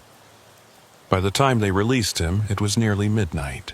Eve climbed back into his truck, exhausted in a way that went beyond physical tiredness, and sat with the engine idling while he tried to process everything that had happened. He'd helped recover 2 missing children, had potentially saved their lives or their consciousness or whatever remained of them after being trapped in temporal limbo. That should have felt like victory, should have given him a sense of accomplishment and closure. Instead, he felt unsettled, hollowed out, because he kept thinking about what Tommy had said, about how he'd heard multiple voices, about the shapes he'd seen in those seats before the light had flared and the passage had opened. 2 children had come through, but how many had been inside? How many were still trapped, unable or unwilling to make the crossing, their fragments of consciousness still bound to the decaying vehicle in the median? His phone rang, and Luella's name appeared on the screen. He answered immediately. "How is he?" "Stable," Luella said, and he could hear the exhaustion and relief in her voice. "Physically, he's fine. Mildly dehydrated. Some exposure symptoms, but nothing serious. Mentally," she trailed off. "He keeps talking about the other children, asking if they made it out too, if they're safe. The doctors think it's trauma response. Survivor's guilt, maybe. But Eve, I think he actually knows. I think he's asking about specific individuals who were in there with him." "Sarah Brenner made it out," Eve said. "She's at the hospital too, I assume. But I don't know about the others. I don't know if there were others who came through or if they're still trapped." "Tommy says there were 15, Luella said, quietly. "He counted them while he was in there, recognized some of them from the accident, saw others who he'd never met, but who'd been drawn to the bus for the same reasons he was. 15 children, all caught in that moment, all unable to fully leave. If only 2 made it through the passage you created." She didn't finish the thought, but she didn't need to. 13 children still trapped, still waiting, still bound to a vehicle that existed in a state between accident and aftermath. 13 fragments of consciousness that might fade over time or might remain indefinitely, calling out to anyone who could hear them, trying to find their way back to the world they'd been separated from. "What do we do?" Luella asked. "We can't just leave them there. We can't tell their families that we found them, but couldn't bring them home." "I don't know if we can do anything," Eve said honestly. "The passage I created worked for Tommy and Sarah, but I don't understand why. I don't know if opening it wider would help the others or if it would make things worse. And I don't know if I'm the right person to be making those decisions. This is so far beyond what I'm qualified to handle." "But you're the one who did it," Luella pressed. "You're the one who figured out how to create the opening, who made it possible for Tommy to come back. If anyone can help the others, it's you." F wanted to argue, wanted to explain that what he'd done had been part instinct and part desperation and mostly luck, that he had no special knowledge or ability that would let him repeat the process reliably. But he thought about those voices he'd heard, about the shapes he'd glimpsed in the seats, about children trapped in a moment of fear and confusion with no one coming to help them.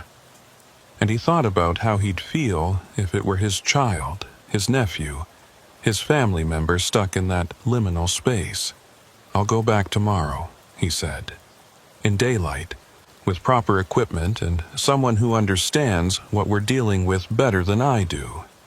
I'll contact the wrecker driver I mentioned, see if she can come out and assess the situation.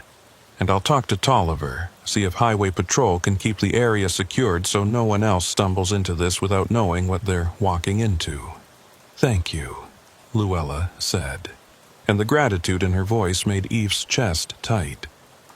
"Tommy's asking for you, by the way. He wants to say thank you in person.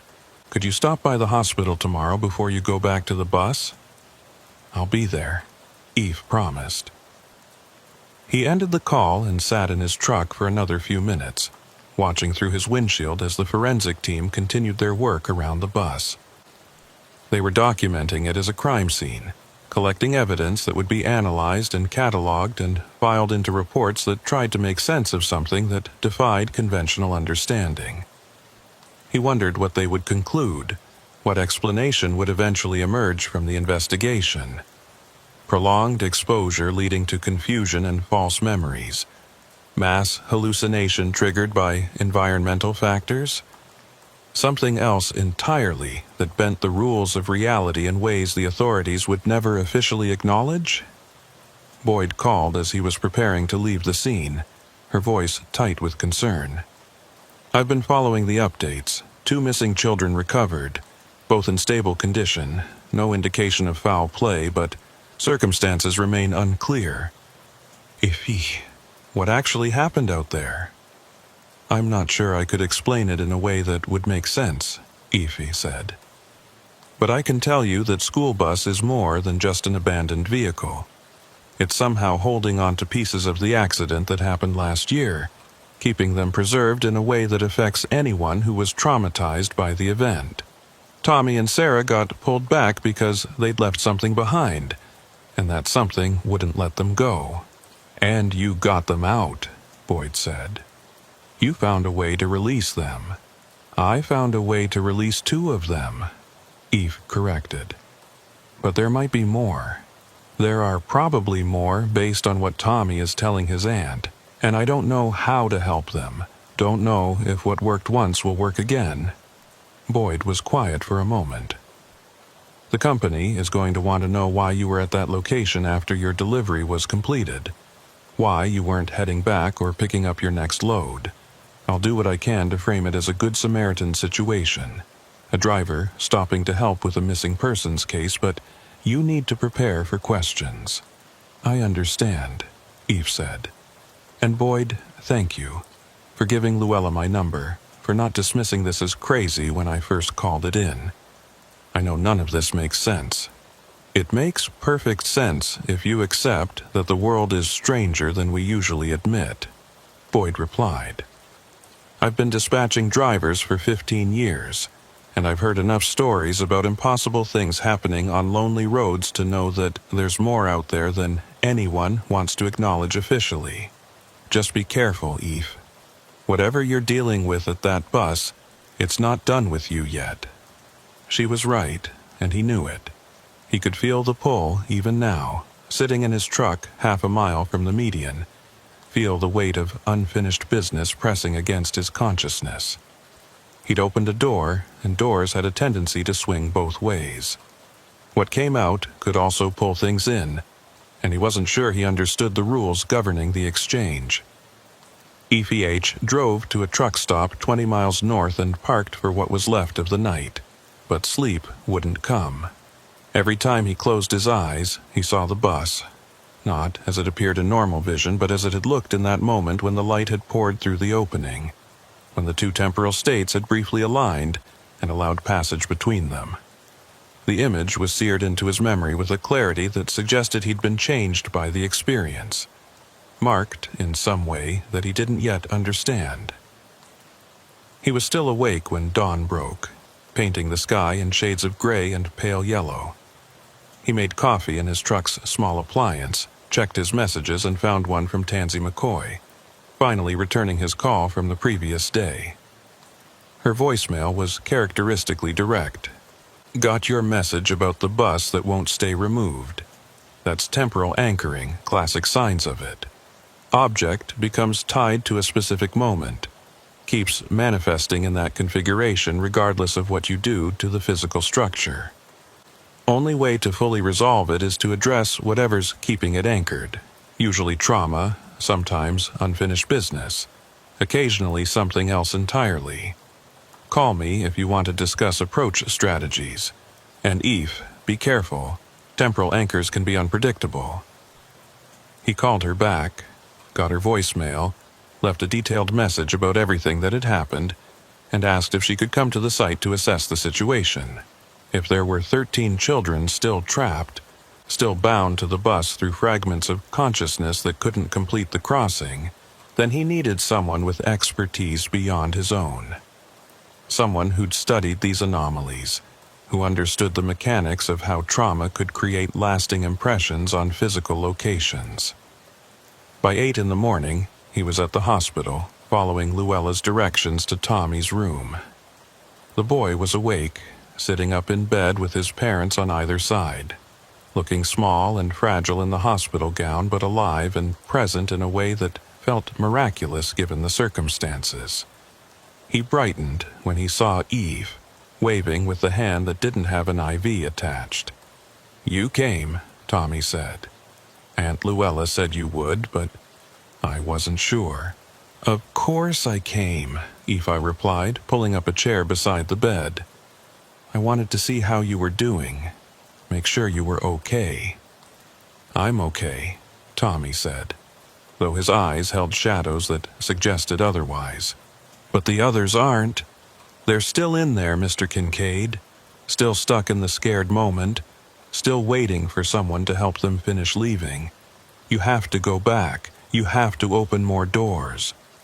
Tommy's parents exchanged uncomfortable looks, clearly uncertain about how to respond to their son's insistence that there were still children trapped in an abandoned bus. Luella had probably briefed them on the basics, but hearing it from Tommy's perspective made it more real, more urgent, harder to dismiss as post-traumatic confusion. "I'm going back today," Eve assured him. "I'm bringing someone who knows more about this kind of situation than I do, someone who might be able to help the others the same way we helped you and Sarah. But Tommy, I need you to tell me something. When you were in there, when you were stuck in that moment, did anyone try to keep you from leaving? Did anything feel like it was holding you back deliberately?" Tommy thought about this carefully, his young face serious. "It wasn't like something was grabbing me," he said slowly. "It was more like I was connected to everyone else who was stuck there, and we were all connected to the moment of being scared. Like a web, kind of, and leaving meant breaking those connections, which felt wrong because it meant leaving the others behind. That's why I almost didn't come through when you opened the door. It felt like I was abandoning them." "But you came anyway," Eva said. "Why?" "Because Aunt Luella was calling me," Tommy replied. "Because I could hear her voice telling me it was okay to leave, that she'd come back for the others, that I didn't have to stay to prove I cared about them. And Sarah heard someone calling her too. I think it was her grandmother, I'm not sure. But we both heard people we loved telling us to come home, and that was enough to break the connections long enough to get through." It was valuable information, suggesting that emotional bonds could override the trauma anchoring. If they could get family members for each of the trapped children, bring them to the bus to call their loved ones home, maybe they could facilitate more crossings. But tracking down 13 families, convincing them to participate in what would sound like an impossible ritual, coordinating them all to be present at the same time, the logistics were daunting. "I'll figure something out," Ephi promised Tommy. "I won't leave them there. I'll find a way to help them." He left the hospital carrying the weight of that promise, knowing he had no clear idea how to fulfill it but unable to walk away. The bus was still there, still holding pieces of 17 children who'd survived an accident physically but hadn't survived it completely. 2 had made it home. 15 remained, and somehow, impossibly, F had become responsible for bringing them back. He drove to mile marker 18 with the morning sun barely clearing the horizon and found that the forensic team had finished their work overnight. The bus sat in the median exactly as it had before, though now it was surrounded by evidence markers and yellow tape marking it as part of an active investigation. A single highway patrol cruiser remained on scene, and Sergeant Tolliver climbed out when he saw Eve's truck approaching. "Thought you might come back," Tolliver said. "The forensic team found some interesting things. Chemical traces in the interior that don't match any known compounds. Temperature anomalies that their equipment couldn't fully explain. Recording devices picking up sounds that weren't audible to human ears at the time but showed up on playback.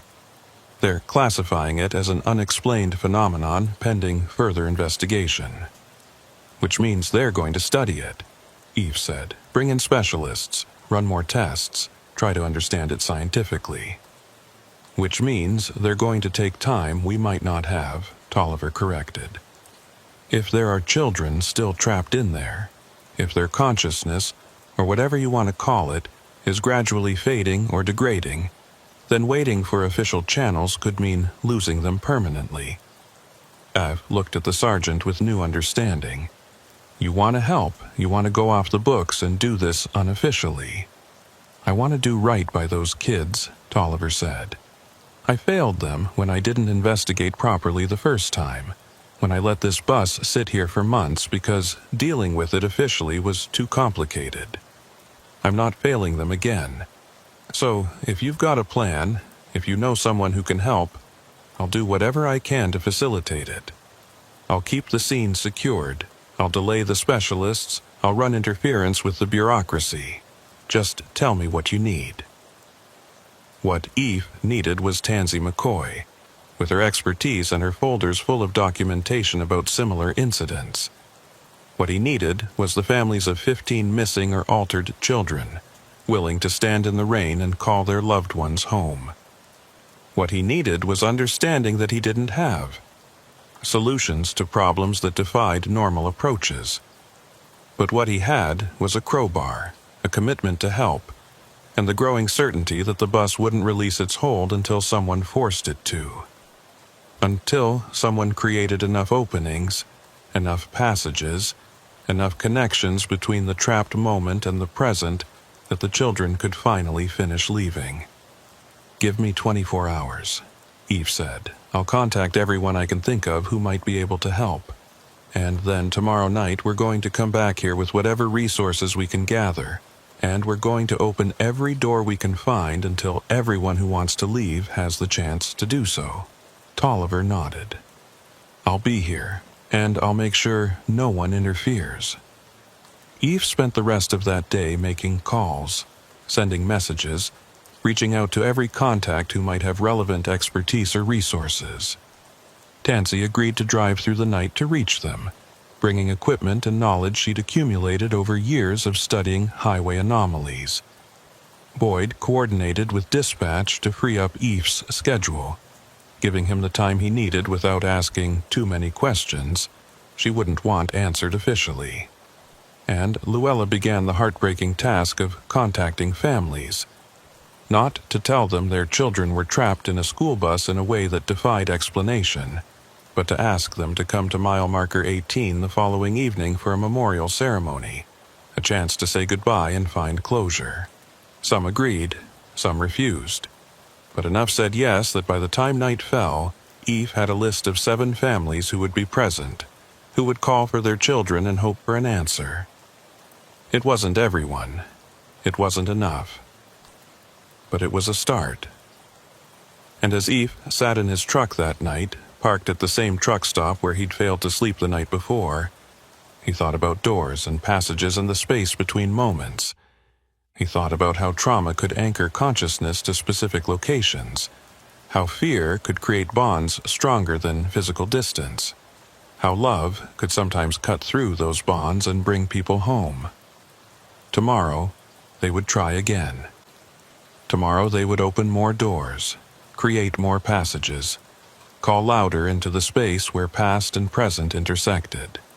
And maybe, probably, some of those trapped children would cross over, would finish leaving, would find their way back to the families who'd never stopped looking for them.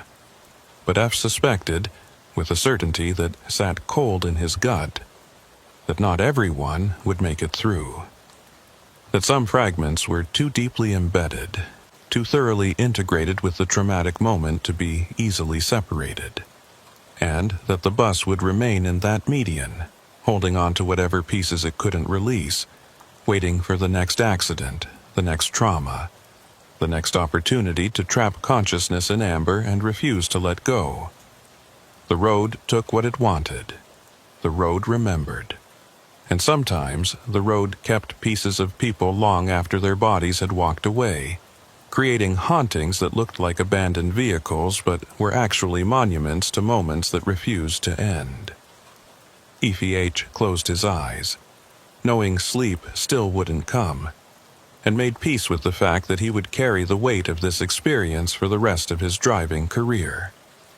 That every time he passed an abandoned vehicle on the shoulder, he would wonder what it was holding, what it refused to release, that he would never again be able to look at accidents the same way. Never assume that survival was as simple as walking away physically intact. The bus waited in the median. The children waited within the bus. And tomorrow, Eve would go back and try again to bring them home, knowing that trying was all he could do, and that sometimes trying wasn't enough.